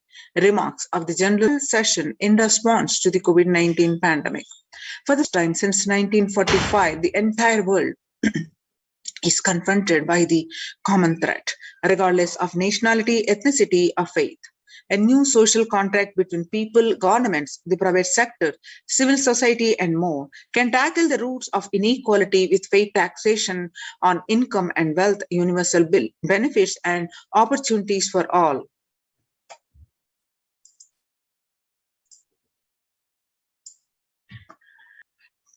Yoga for well-being. The day will be marked at a time when COVID-19 pandemic continues to upend lives and livelihoods of people globally.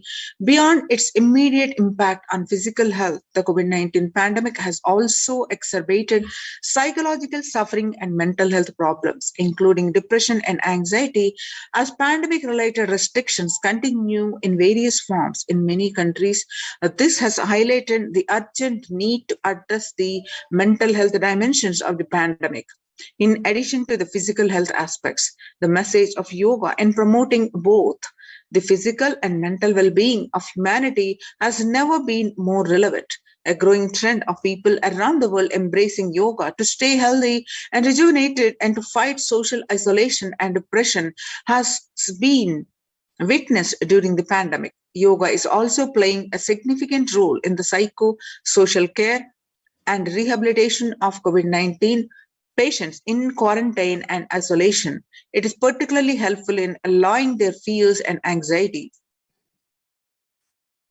UN spotlights the benefits of yoga, the ancient practice that can ease stress of modern laptop lives. Yoga is a practice that can relevant to all ages, relevant to all cultures, irrespective of what socio-economic status people represent. It can be used to unite our complex and difficult world, to promote not only healthy lifestyles, but to promote peace and security in the world, said Dr. Nata Menabde, Executive Director of the New York office of the World Health Organization, at an event entitled Conversation Yoga for Health.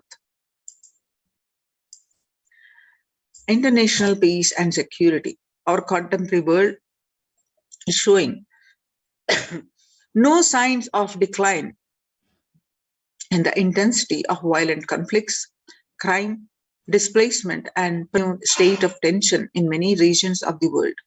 According to a UN report, in the year 2019 alone, about 55% of 358 political conflicts worldwide involve the use of violence. Geopolitical tensions, which have been on the rise even before the COVID-19 pandemic, have only prolonged violent conflicts, making it difficult for policymakers to come together and resolve their differences peacefully and amicably. The last decade witnessed the highest number of people internally displaced by conflict and violence. Now, what are the Supreme Pontiff of Hinduism's contributions to the global peace and to combat the pandemic? The Vedic tradition beautifully says, Yastu sarvani bhutani atmani ivanu pushyati sarva bhuteshu chatmanam tadona vigupshyate. Global peace is a byproduct of individual bliss. The Supreme Pontiff of Hinduism says, whenever an individual goes through a spiritual bliss, he manifests a beautiful, peaceful life of him and everyone around him. If he is powerful enough, he moves the whole city and manifests peace. He moves the whole, not only village, whole country. If he is powerful enough, like incarnations, individual bliss is the source for the global peace in the level of Om. The microscope and the macroscope level Om are the macroscope level of the universe. Whatever level it may be, global peace is the byproduct of individual bliss.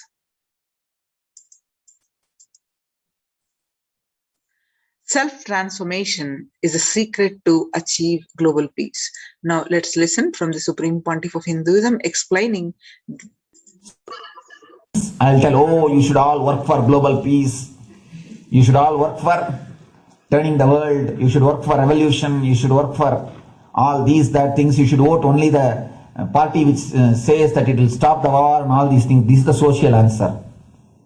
Nonsense.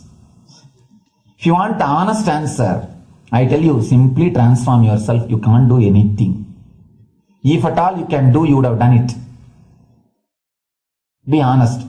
If you can do, you would have done it. You are raising this question because you are not able to do. Am I right? So let us be very clear. Let us be honest.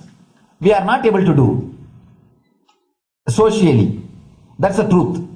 That's the reason you are sitting here and raising the question. I tell you, understand few important things. There are a lot more attached to this question. There are many things which is attached to this question. We always feel the present is very spoiled. It is not going according to the rules or how it is supposed to be. It was wonderful once upon a time. In ancient time, things were going properly. Everything was well and great. And I tell you, 10,000 years ago, they found some writings on stone in Harappa Mohenjo-daro culture. Some stone writings have been discovered. The other day I read a beautiful book about that stone writings. That writings, it says, oh, nowadays the society is not as it should be. So much of war, there is no peace. In the early times, there was so much of peace. Society was really great. Things were as it should be. And it almost looks like a today newspaper editorial. 10,000 years ago, the same thing carved on a stone. Then understand, there was no such time as only good prevailed. It is just a fantasy. Hinduism, they call it Satya Yuga, the age of truth. There was a time only truth prevailed.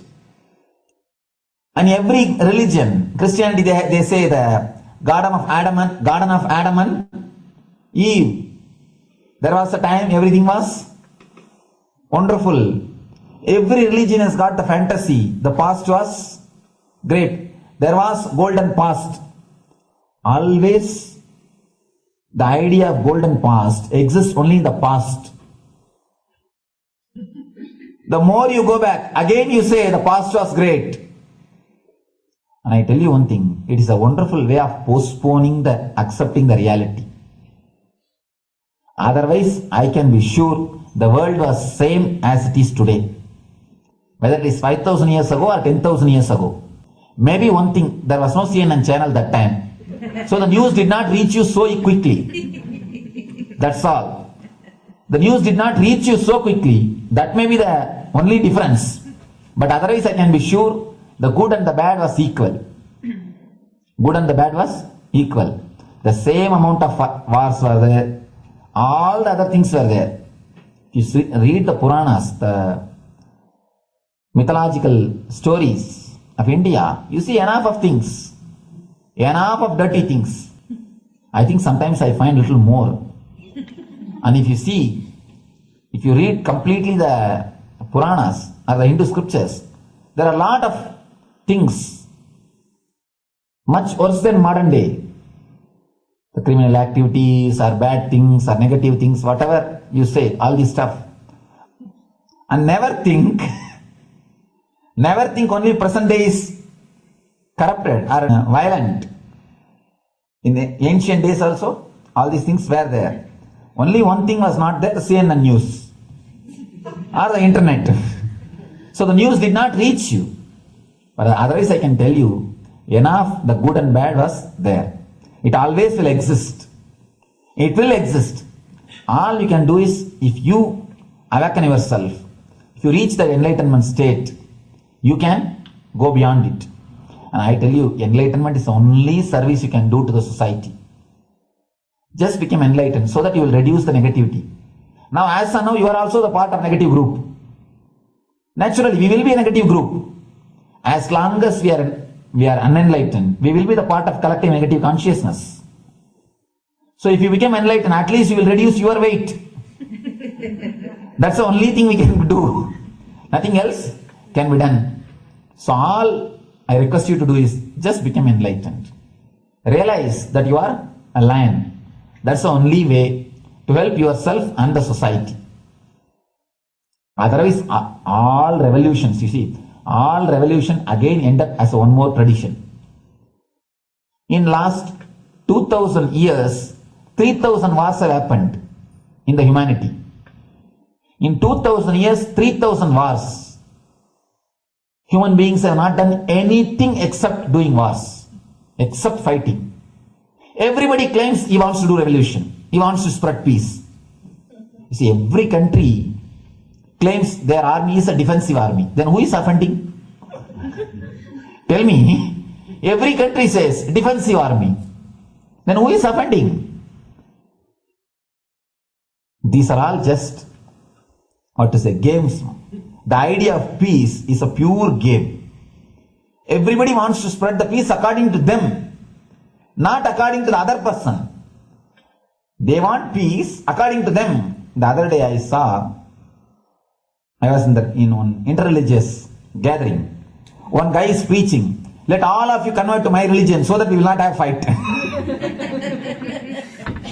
He wants peace the way in which he wanted, not the way in which.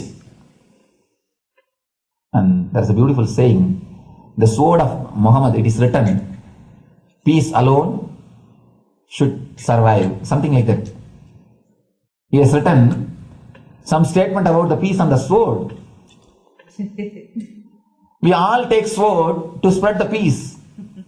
So no revolution is going to help, because in the last 2000 years 3000 revolutions have happened, but still world is same, I think much worse. So no revolution is going to help, only individual evolution is going to help. So be very clear. Instead of working in the outer world, start working in the inner world.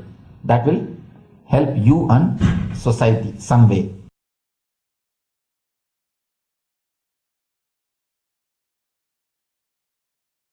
Social answer means, I'll tell.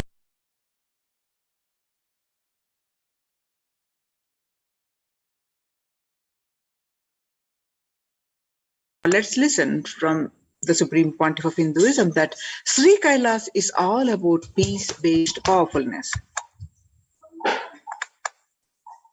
Listen carefully. The space of Shanti,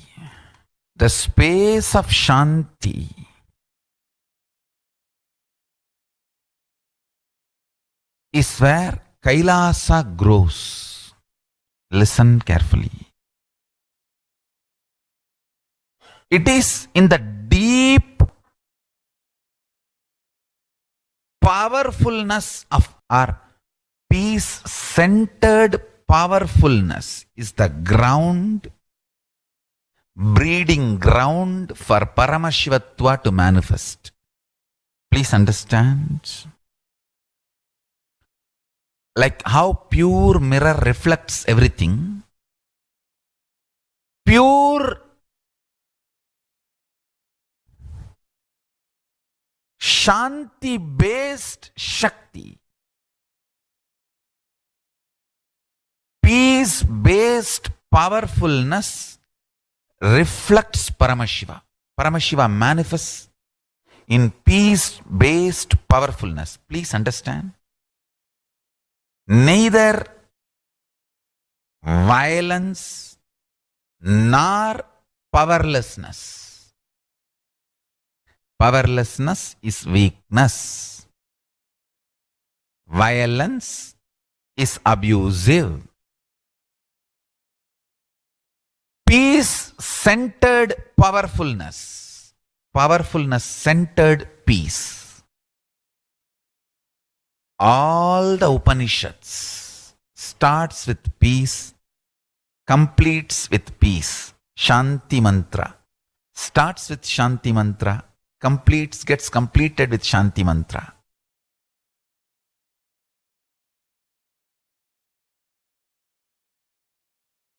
Peace-based powerfulness is a fundamental requirement for Paramashivatva to manifest. That is why people who don't want us to manifest Paramashivatva or power manifestation do not want to allow the peace in our life or do not want peace in our campus. Understand?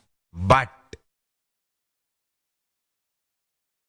only if you are peaceful, which cannot be shaken even by the demons and devils and rakshasas, we can be in eternal peace. So, Remember this very clearly.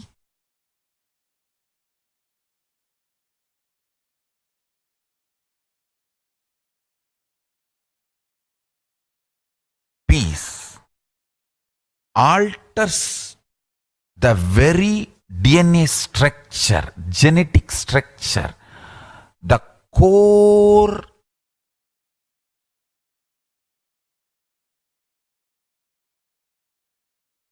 Anu Mahat structure. Understand? Anoraniyan Mahato Mahiyan.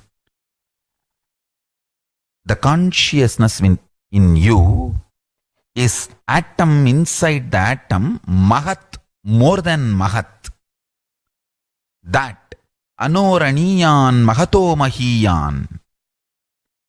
That consciousness starts growing in you with more and more peace-based powerfulness developing in you.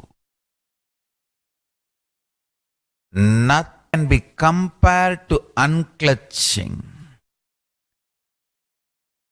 Spend more and more time, energy in unclutching. It will never be wasted. Time spent on unclutching is the most productive time for you in your life, because unclutching completely makes you altogether a different material. Understand? It makes your very biomemory, muscle memory, core structure, molecular structure, genetic structure, DNA structure, everything. All the 8 energy flow circuits, 7 energy flows, 1 the pure conscious explosion. So totally 8 energy flow circuits exist in you. All the 8 explodes when you unclutch. Understand? Unclutching is the space of Sri Kailasa.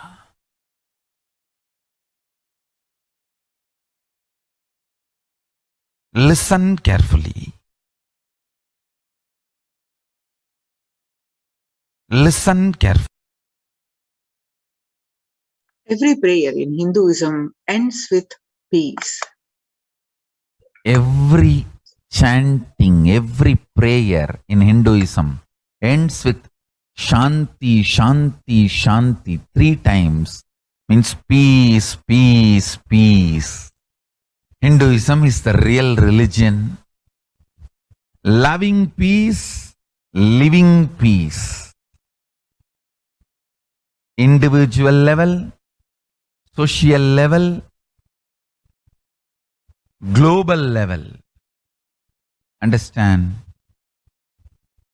Hinduism lost all its 56 nations, 200 states, 10,000 kingdoms, samsthanas, is not a loss to Hinduism, it is a loss to planet Earth, human beings.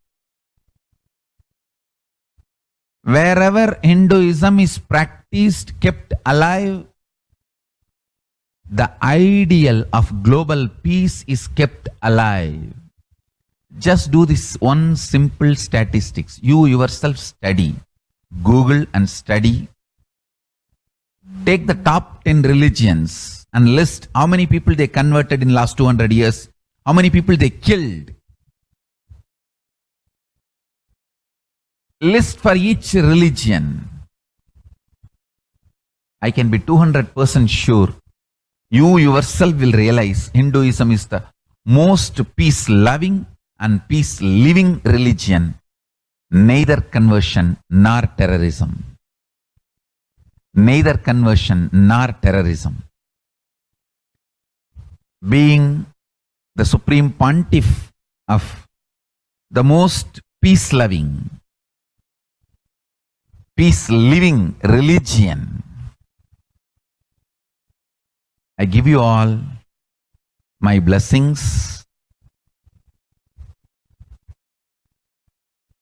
on this International Peace Day, understand, it is we Hindus keep the global peace as a living possibility, and we need to make this global peace as reality.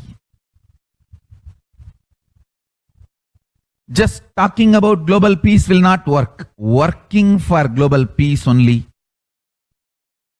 is the responsibility of the real living Hindu.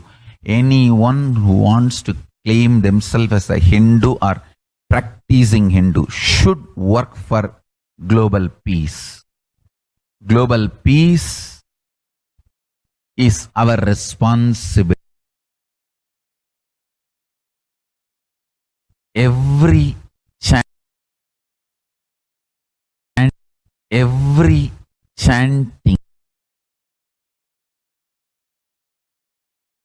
Hindus have the responsibility to bring global peace. So you can also throw a challenge. See, if you are making a Hindu micronation, you can throw this challenge to each one, your friends, family, 10 people. Let them participate in the challenge and then let them send the challenge to others. So I welcome all the living and practicing Hindus to become founding fathers of Kailasa micronation in your countries. You can also make a challenge, like how they made ice bucket challenge and all that. We can make a challenge. You form Hindu micronation and claim, I am the founding father of the Hindu micronation Kailasa. And then you can invite your family, friends for a challenge, 11 people. You form and you challenge 11 people and they also form and they spread. So let us start spreading. This project is my message on this International Day of Peace. Let us start working for global peace instead of just talking. The work we do will talk for us. The talk we do will not work for us. This is the message.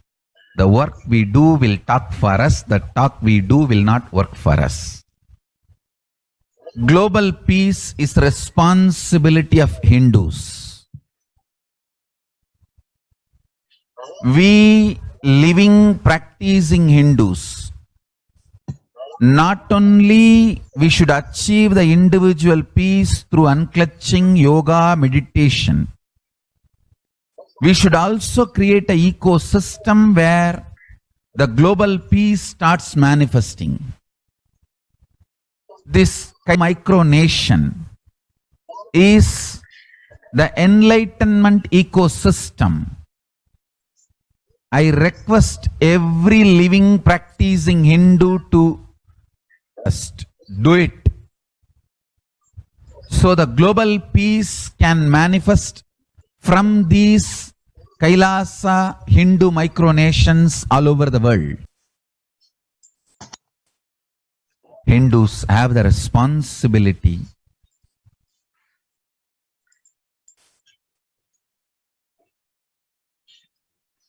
So, Kailasa's mission of global peace and superconsciousness breakthrough.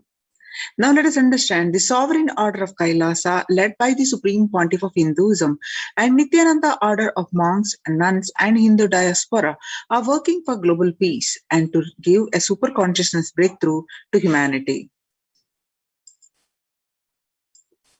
It is the Supreme Pontiff of Hinduism's mission to revive the conscious world where the global issues at climate, economic, social, health and humanitarian levels cease to exist from their very root, turning the problems of poverty, hunger, violence, discrimination into powerful living through the experience of oneness.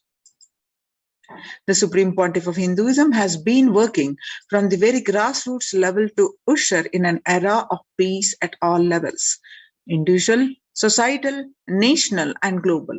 His deep insights into the workings of the human mind-body emotions have enabled him to powerfully and directly address various social and emotional problems facing humanity today. The crisis that we are under and the Supreme Pontiff of Hinduism's contributions. Today, people around the world are trying to grapple with the grim reality that the pandemic is far from over. The aftermath of the current calamity promises to be much more devastating. The greatest economies of the world are facing disastrous futures. Countries are facing off each other in deep mistrust. Since the beginning of the global lockdown, the amount of contribution and activism of Kailasa has increased many-fold. Some of the ways the Supreme Pontiff of Hinduism provides the spiritual solutions in combat the pandemic and other issues through the Paramashivoham program, bringing super consciousness breakthrough to the whole humanity. By starting the Akhanda Nirvikalpa Samadhi Jnana Yajna and contributing almost 3 million minutes now.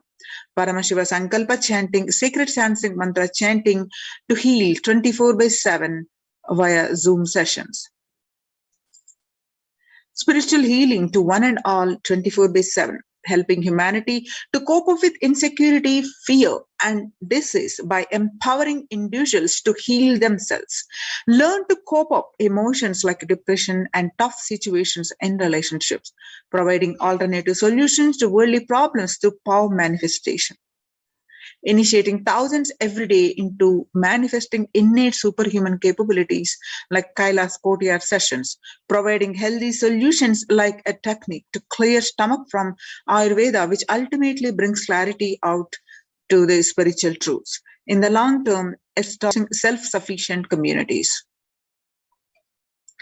Continuing intensifying the service of Annadan, free food in Nithyananda Annalayas around the world, including Tirunamalai in Los Angeles, paving way with the New World Order, starting the agriculture-based communities in Adi Kailas and several other locations.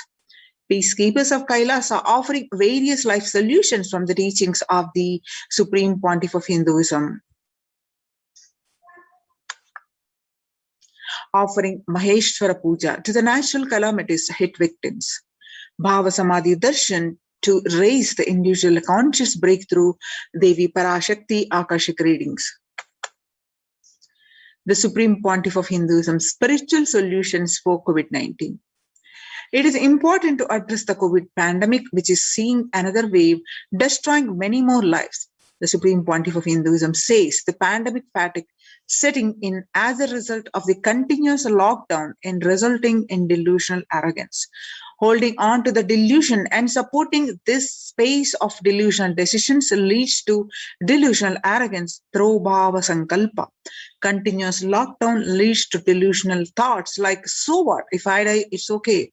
I can't live forever in this lockdown, going out and then exposing oneself, putting the risk on yourself and others were irresponsibility and insensitivity in the delusional arrogance. Society was created with the delusional ideas of too many human beings, blind spots, and decisions made from these blind spots. Civilization, our country, our nation has blind spots when he develops a vision for it. The whole civilization suffers those blind spots forever.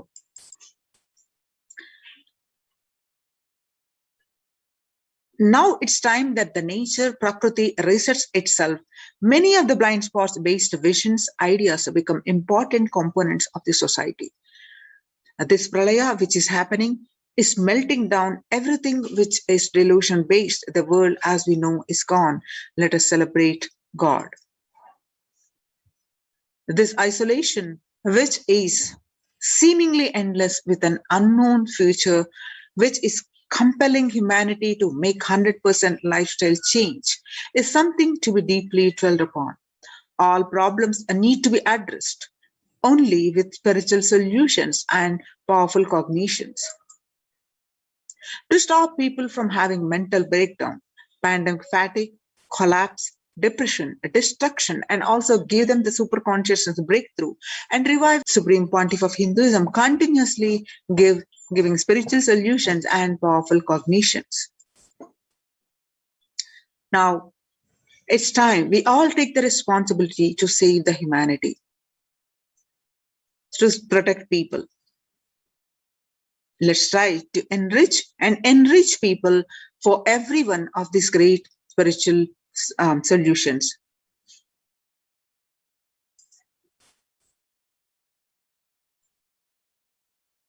Let us save the world and let us give them the experience of unclutching, Nirvikalpa Samadhi initiation, and save the people from pandemic fatigue, epidemic fatigue, destruction, and delusion. Maya Matrix help people to save super consciousness breakthrough and sail through this pralaya, this pandemic.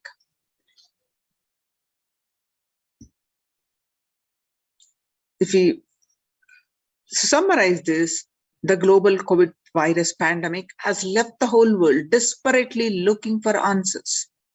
Life as it had been experienced even back in February 2020 is no longer recognizable. Drastic change in the order is the order of the day, with people having to redefine their world with new paradigms of economy, society, faith, religion, and health. Blessed are those who have had the greatest fortune to be with the incarnation of Paramashiva, Supreme Pontiff of Hinduism, in their lives to carry them through this crisis. The global Akhanda Nirvikalpa Samadhi Jnana Yajna was the give the world a super conscious breakthrough and heal the world through this COVID-19. People from 50 countries continuously radiate the space of Paramashiva by practicing the unclutching meditation 24 hours a day, 7 days a week, starting from 13th May. It started from 13th May till date is continuing. At any given point of time, there are 4 to 7, 8 zones actively unclutching around the world. Join this movement at http://kailasa.tv/minutes for peace. Again, http://kailasa.tv/minutes for peace. The life solutions based on the ancient Hindu tradition, the meditation and yoga techniques from the scriptures, the cognitions rooted in the highest truths, the lifestyle based on living and radiating the highest values of life, the powerful way of living and realizing one's ultimate potential form the foundation of the Supreme Pontiff of Hinduism's teachings, which by their inherent nature provide the foundation for peace on planet Earth. The Supreme Pontiff of Hinduism launched the Minutes for Peace initiative, which aimed to reduce crime globally, conducting mass meditations around the world in parallel. In 2014, just after 2 years of launching the program, it crossed over 1 billion minutes of meditations. Scientific studies have shown a reduced crime rate after participation in the meditation and completion techniques. In 1976, it was found that when 1% of a community practiced meditation, and the crime rate was reduced by 16% on an average. The current tally on the Minutes for Peace website is more than 4.3 billion cumulative minutes of meditation logged, including all the events, programs, and festivals where people have gathered in large numbers and participated in meditations and rituals. The total count comes out to be a staggering 409 billion minutes of peace so far. You can see some of these pictures. About 5,000 devotees gathered and participated in a 48-day meditation program called Shuddhadvaitam. The Supreme Pontiff of Hinduism has hosted Kumbh Mela in United States of America in Los Angeles since 2007. Nithyananda Sangha is entrusted as the only organization to host Kumbh Mela outside of India by the Akhila Bharatiya Akhada Parishad. In September 2006, the Supreme Pontiff of Hinduism organized the first confluence for the world peace, lost their lives, saving their others on September 11, 2001 at Irvine, California, United States. The second confluence for peace was was held in Los Angeles in 2007 in collaboration with Vedanta Society, BAPS, ISKCON, Siddha Yoga, and other organizations. The Kumbh Mela festival spread fast to other countries, including Australia, Canada, etc. In 2009, the Supreme Pontiff of Hinduism organized a month-long peace walk covering 1,000 kilometers and 1,000 villages to bring together in harmony in all walks of life, to promote feeling connection and oneness among people. During the walk, health camps were conducted in villages along its path. The Supreme Pontiff of Hinduism has conducted a large-scale collective meditations on September 21st, International Peace Day, to raise the collective consciousness. One of the great contributions that the Supreme Pontiff of Hinduism doing to the humanity is initiating thousands into sannyasis. Sannyas is our social responsibility. Let us save Hinduism and humanity. The Supreme Pontiff of Hinduism has revitalized the monastic tradition of sannyas by initiating hundreds of people into the Nithyananda monastic order, renouncing monks contribute the best things of human civilization, living their life with cognition. Life is for others. These monks and nuns act as the harbingers of peace and empowerment for human society, distraught with the violence, depression, and other forms of life negativity. The Supreme Pontiff of Hinduism revived the ancient practice of embarking on pilgrimages, spiritual journeys, taking spiritual aspirant to high energy sacred spots such as the Himalayas, Kailas, Varanasi, Angkor Wat, Cambodia, and various powerful temples of India. Even though prevalent in India, this practice is rapidly losing its original context, turning into a recreational family vacation, reviving the original spiritual context. The Supreme Pontiff of Hinduism has made it possible for modern-day human beings to benefit from the spiritual energy present at these centers and accelerate their journey of spiritual evolution, and hence ensuring individual and collective space as a collective peace as a natural consequence. And one of the greatest contribution the Supreme Pontiff of Hinduism is doing from the beginning is, even before the mission started, is serving free food. And this, due to the developed situations of famine due to the pandemic, the food systems hold key to ending world hunger. Effect of the COVID-19 pandemic, the United Nations has noted a decrease in world's hunger. According to the state of the food security and nutrition in the world, 1/10 of the global population, as many as 811 million people, were undernourished in 2020, an increase of 108 million from 2019. According to the Eat Lancet Commission, moving toward diets with the diversity of plant-based foods, low amounts of animal source foods, unsaturated rather than the saturated fats, and limited amounts of refined grains, highly processed food, and added sugars could prevent between 19 to 25% of all adult death each year. Through Annalaya, Through Annalaya, the Supreme Pontiff of Hinduism has opened this service to free to all people, regardless of any differences in age, gender, caste, creed, ethnicity, color, socio-economic status, food, shelter, internet, and all these facilities, including the medical care, and are provided at these centers, free of cost and for indefinite time. The outcome has been a splendid zero infection rate so far among the participants, a feat not achieved anywhere else in the world, let alone in India. The response model of handling the COVID-19 pandemic at a community level, along with the guidelines and recommendations for government, has been recognized and accepted by the United Nations as well.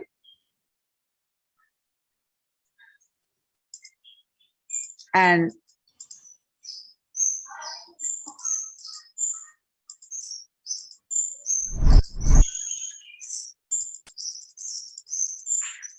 to join when the first world countries closed their borders during a massive global emergency, Kailasa has opened the doors to all without exceptions. So join the various spiritual services offered: medical care, infrastructure, internet, emergency ambulances, personal protective medical equipment, food security management, organic farming, and much more. And you can see glimpses how the Kailasa COVID care participants are enjoying the life at these centers. So join the protection centers and save your life. https://kailasa.org/kailasa care. Now, with this, we are going to move to the next part of the segment after a very short break.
Connecting with the divine with your eyes closed is meditation. Connecting with the divine with your eyes open is darshan. Come, let us all now move from meditation to darshan. Slowly, very slowly, please open your eyes.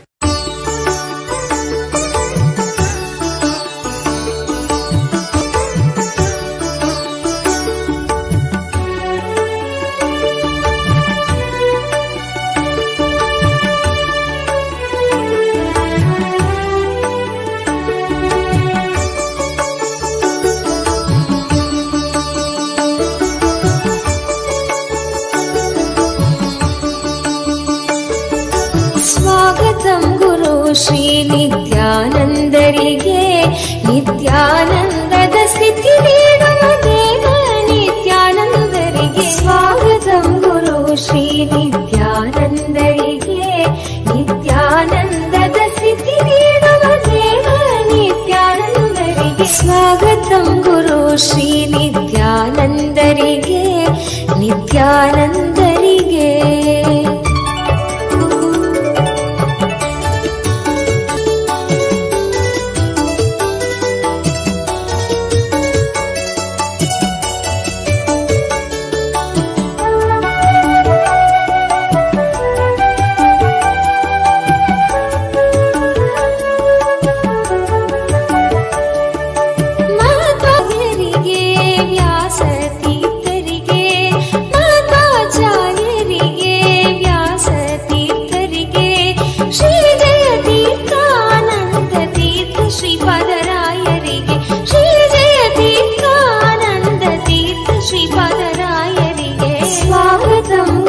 Shri ನಿತ್ಯಾನಂದರಿಗೆ ನಿತ್ಯಾನಂದದ ಸ್ಥಿತಿ ನೀಡುವ ದೇವ ನಿತ್ಯಾನಂದರಿಗೆ ಸ್ವಾಗತಂ ಗುರು ಶ್ರೀ ನಿತ್ಯಾನಂದರಿಗೆ ಸ್ವಾಗತಂ ಗುರು ನಿತ್ಯಾನಂದರಿಗೆ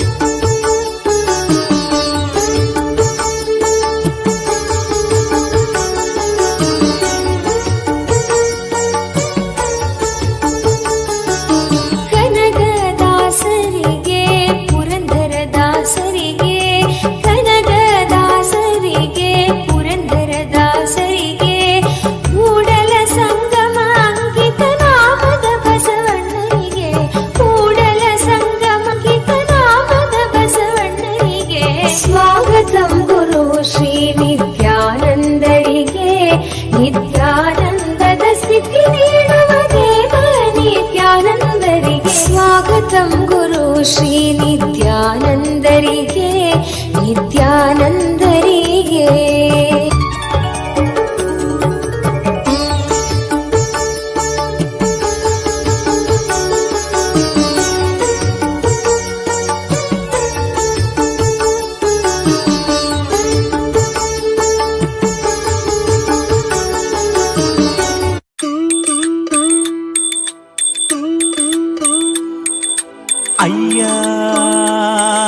ಶಿವ ಶಿವ ಶಿವ ಶಿವ ರಘರ ರಘರ ಶಿವ ಶಿವ ಶಿವ ಶಿವ ರಘರ ರಘರ ಅಯ್ಯ ಶಿವ ಶಿವ ಶಿವ ಶಿವ ರಘರ ರಘರ ಶಿವ ಶಿವ ಶಿವ ಶಿವ ರಘರ ರಘರ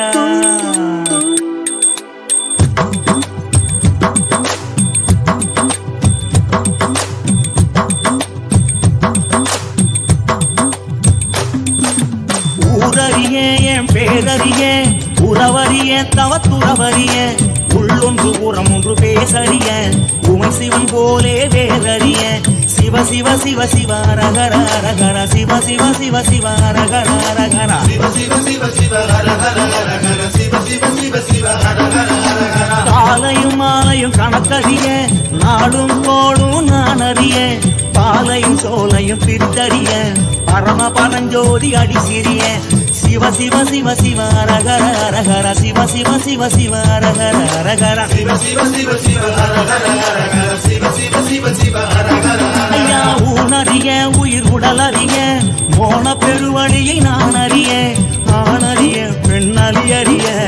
ஆதி சிதம்பரம் நான் அறிய சிவ சிவ சிவ சிவ ரகர கர கர சிவ சிவ சிவ சிவ ரகர கர கர சிவ சிவ சிவ சிவ ரகர கர சிவ சிவ சிவ சிவ ரகர சாமி உண்மைது பொருளது கண்டறிய போகமும் மோகமும் கொண்டறிய ஆசை பேராசை அறிந்தறிய அம்பலமாடியை மறந்தறிய சிவ சிவ சிவ சிவ ரகர ரகர சிவ சிவ சிவ சிவ ரகர ரகர சிவ சிவ சிவ சிவ ரகர ரகர சிவ சிவ சிவ சிவ ரகர ரகர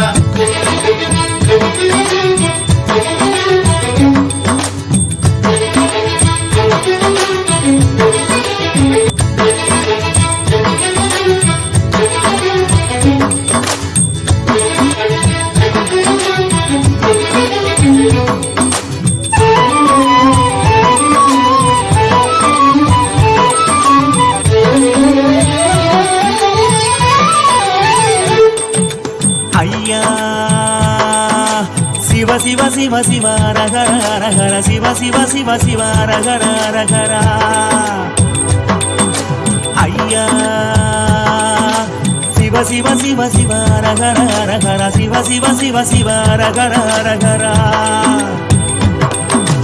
ஆகம வேதங்கள் படித்தறிய ஆறு குளங்களில் குடித்தறிய யாகமும் யோகமும் செய்தறிய ஓமுகம் பார்த்து பணிந்தறிய சிவ சிவ சிவ சிவ ரகர ரகர சிவ சிவ சிவ சிவ ரகர ரகர சிவ சிவ சிவ சிவ ரகர ரகர சிவ சிவ சிவ சிவ ரகர ரகர சும்மா ஒருபோது இருந்தறிய சுத்த அசுத்தங்கள் பார்த்தறிய ஆத்ம நிவேதன செய்தறிய அத்தனாரீசன் அடிசிறிய சிவ சிவ சிவ சிவ ரகர ரகர சிவ சிவ சிவ சிவ ரகர ரகர சிவ சிவ சிவ சிவ ரகர சிவ சிவ சிவ சிவ ரகர சாமி ஏடறிய சொல் எடுத்தறிய ஏற்றமும் தாழ்வும் நான் அறிய வீடறிய கொடுங்காடறிய சோமசுந்தரனும் மறந்தறிய சிவ சிவ சிவ சிவ ரகர ரகர சிவ சிவ சிவ சிவ ரகர ரகர சிவ சிவ சிவ சிவ ரகர ரகர சிவ சிவ சிவ சிவ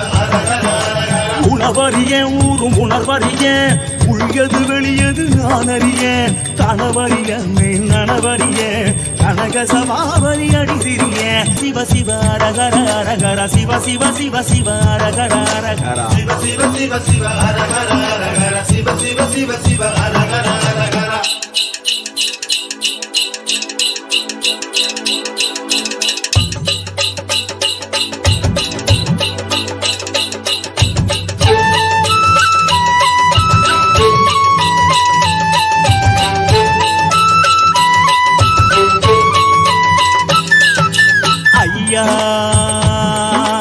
சிவ சிவ சிவ சிவ ரகர ரகர சிவ சிவ சிவ சிவ ரகர ரகர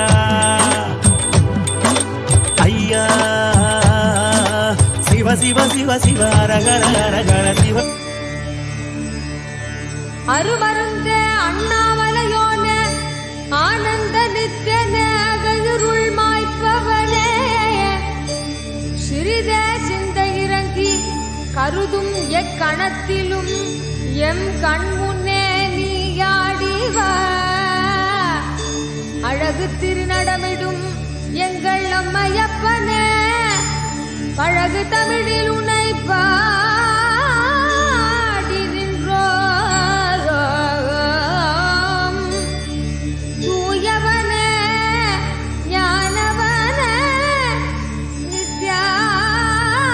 நித்யானந்தனே தெய்வ திருநடமாடிவா தெய்வ திருநடமாடிவா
மாட்டிடவே ஓடிவா படித்து பாடுகிறோம் நித்யனே நீயாடிவா கட்டசவில் எண்ணம் யாவும் மாட்டிடவே ஓடிவா அம்மையல்லவா அப்பனல்லவா ஆண்டு கொண்டு மயனல்லவா அம்மையல்லவா அப்பனல்லவா ஆண்டு கொண்டு மயனல்லவா தக தக தக தக தகவென ஆடிவா நித்யநந்தா குருநாதனே நீயாடிவா தக தக தக தக தகவென ஆடிவா நித்யநந்தா கிரி சக்தியே நீயாடிவா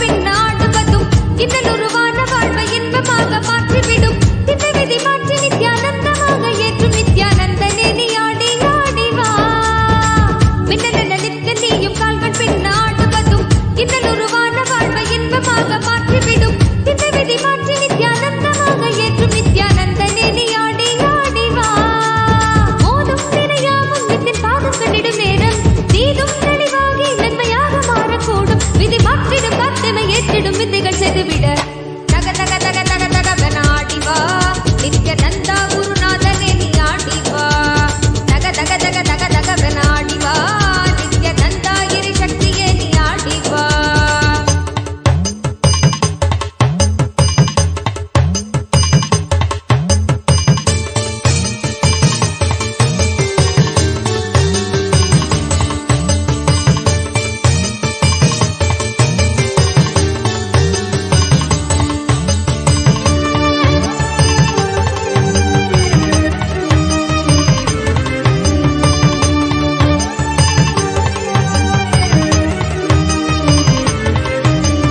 உன்னெழிலாதனின் கண்களும் ஆடிட காதலங்கு பொங்கிடும் கங்கையாய் அன்பெனும் வெள்ளமாயோட சிந்தும் புன்னகை சிந்தையின் சீற்றங்கள் யாவையும் வென்று வீடும் சுத்திரம் தந்திடும் அல்லவா உன்னெழிலாதனின் கண்களும் ஆடிட காதலங்கு பொங்கிடும் கங்கையாய் அன்பெனும் வெள்ளமாயோட சிந்தும் புன்னகை சிந்தையின் சீற்றங்கள் யாவையும் வென்று வீடும் சுத்திரம் ஓம்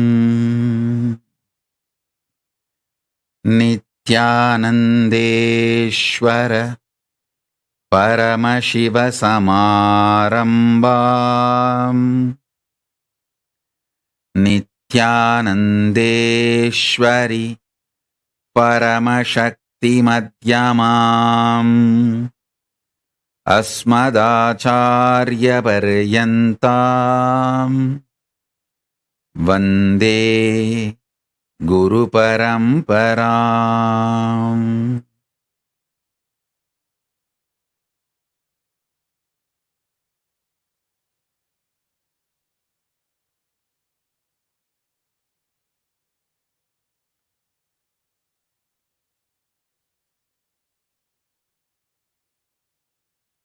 You all, with my love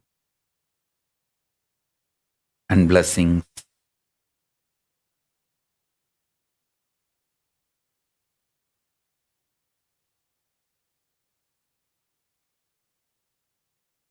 I welcome everyone.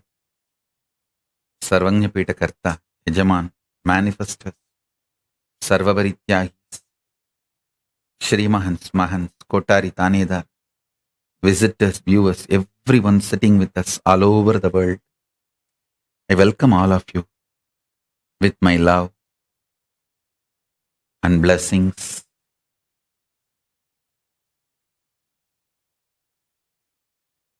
Paramashiva's message directly from Kailasa.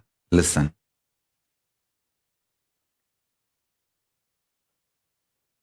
Conscious sovereignty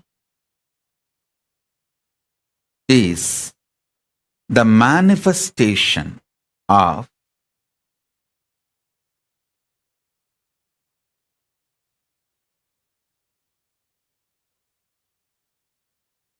bioenergy of superconscious existence. The pure superconscious existence is Paramashiva. His own bioenergy manifesting is the initiation given to you, the Shakti Pada and Shaktini Pada given to you. Listen. To receive Shakti Pada and Shaktini Pada, you don't need any pre-qualification. The only thing you just need to trust me as I am introducing me. That's all. Listen. Listen carefully.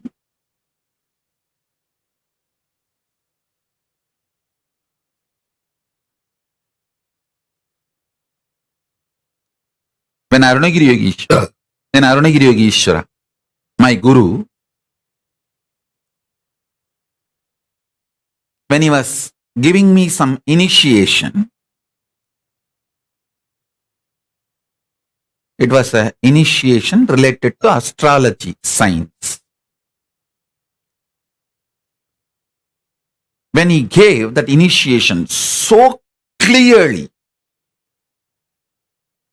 with such detail, I understood the science of astrology.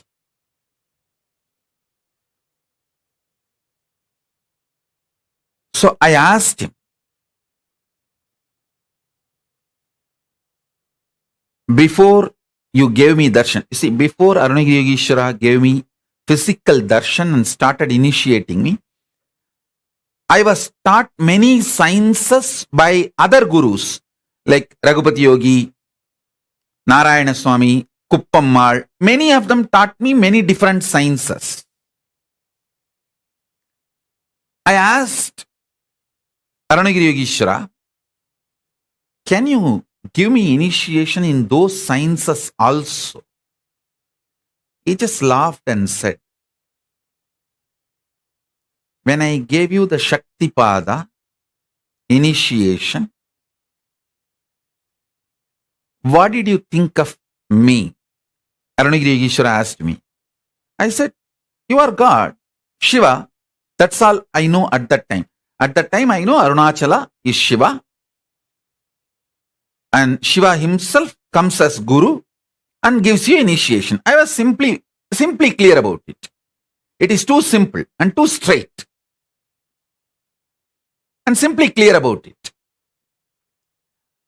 I may have some laziness problem when Raghupati Yogi comes and wakes me up, takes me to temple for yoga, I will throw a little tantrum. All that is too small. But my cognition about my gurus were very clear. I told Arunagiri Yogeshwara, I know you are God, Arunachala, Shiva. He smiled and said, that's all you need for the Shakti Pada to work. Then he asked me, when Raghupati Yogi initiated you, what did you think of him? I said, naturally, Shiva, Arunachala comes as a guru and initiated me. That's all you need. The initiation he gave, the initiation I gave, both are one and the same, because the person who is receiving is very clear about from whom he is receiving. When you are clear about my existence, the Guru's existence, when a disciple is clear about the Guru's existence and Guru's declared identity as his cognition about the Guru, simply the Guru's initiation, Shakti Pada and Shaktini Pada, works on disciple. Then he asked me, when Kuppammal initiated you, what did you feel about her, or what you decided to feel about her? I said, there is no such thing as decision. I just know she is Parashakti. Parashakti came to me as my guru and initiated me. He smiled and said, but sometimes you fought with Kuppammal, you threw tantrum.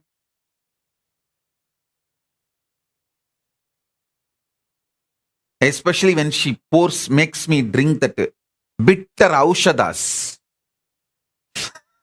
to clean my body, to detox me. I will do all tantrums. He asked me about it. Arunagiri Yogeshwara asked, you fought with her, you threw tantrum. I said, the tantrums are my inability, but I am very clear. She is Parashakti. Came to initiate me and give me all the best things of life. He said, that's all. That's all you need to receive the Shakti Pada and Shaktini Pada. He said, I don't need to reinitiate you because you are very clear. All those gurus who initiated you also are Paramashiva, God, Shiva, Arunachala, ultimate. See, at that time, the word I know for the ultimate is Arunachala Shiva. Shiva, Arunachala, Arunachala Shiva. That is the word I know for the ultimate. Now I am using the word Paramashiva because in Agama, Paramashiva uses that word to describe his ultimate existence. So I am using the word Paramashiva. But at those days, the ultimate, the word for the ultimate, I know, the Paramborul, I know, is Shiva Arunachala. So, he made it very clear. I don't need to reinitiate you because you decided to trust what they declared about them and connect. That is enough. The initiation will simply work. I tell you, please listen. Whoever trusts my declaration about me,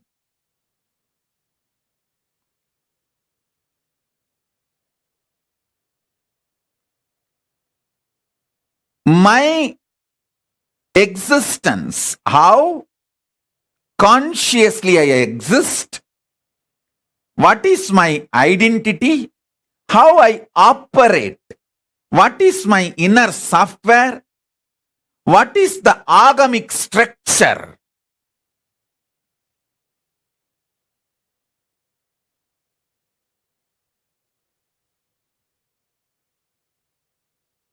See, I exist as Paramashiva Paramborul, the ultimate pure consciousness, superconscious existence, the ultimate will, Parameshwara, is manifesting. I just know this is the truth. And I also know the Panchakritya, Srishti Sthiti Vinasa, Trobhava Anugraha, the creation, sustenance, rejuvenation, putting in delusion, pulling out of delusion, and liberation. This Panchakritya Shaktis manifesting in me and the unmanifest existing in me, I just know. From this space, how I introduce myself about my gender, about my love, about my existence, about my operating system, about the dharma with which I deal myself and all of you and the whole world and the universe, how I see all this. Elaborately, I have explained multiple times. I continue to explain. Whoever decides to connect with my declaring me as Paramashiva, I bless you all and shower you all. The ultimate Paramashiva will manifest in all your life in every level. It can be as simple as you want high-speed internet connection to watch the satsang, or you want to get rid of your simple headache, or you want enlightenment, or you want third eye power manifestation, any level. You sim energy, Shaktipada, Shaktinipada, biomemory, muscle memory of Paramashiva. Listen.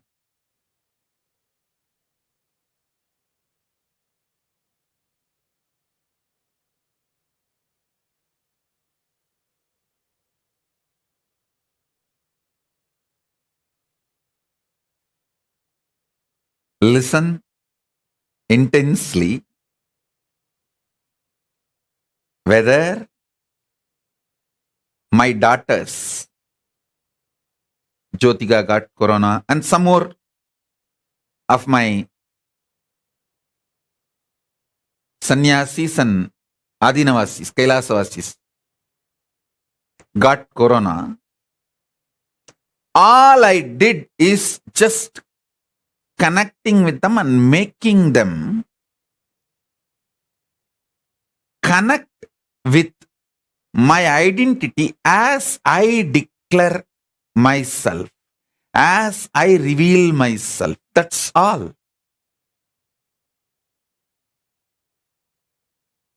See, the moment my disciples, my sannyasis, connect with me as I reveal myself, it becomes too easy for me to protect them like a conscious blanket, super conscious blanket. I just sit in samadhi, connect with them, cover them like a super conscious blanket. It's not that Jyotika does not throw tantrum, Bhaktika does not throw tantrum, but all of them know I am the ultimate. I just uttered few words, few names, but there are many more names which I don't want to go on be listing it out. See, it's not that they don't throw tantrum. They throw tantrum. They miss many things I say. All that is small. It's all just muscle memory level. Biomemory level, they are very clear about how I reveal me. When you decide to trust how I reveal me, my identity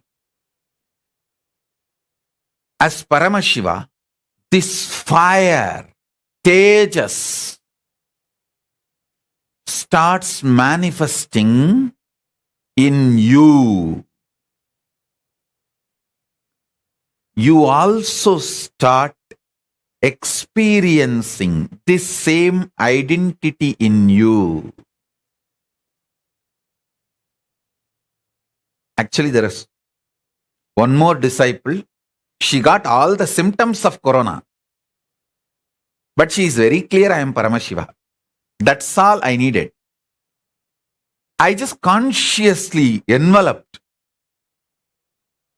put a super conscious blanket around her because she can't afford to have corona. Her body can't afford to get any kind of a impact of corona. And I made sure Even the past got deleted and she did not have corona. The test came negative. And she's healed. All I did, just sat in samadhi. And she also has the deep feeling connection. She knows I am Paramashiva. And simply, the corona disappeared. Listen, corona can disappear. But corona, any problem can disappear. All you need is that simple decision to connect with me as I introduce myself to you, as I reveal myself to you. Sobi, tell Rahu, he is absolutely connected to me as I introduce me. So he is completely protected. I am there with him, protecting him completely. Nothing to worry. I want all of you to know, it is not just some disease or anything else.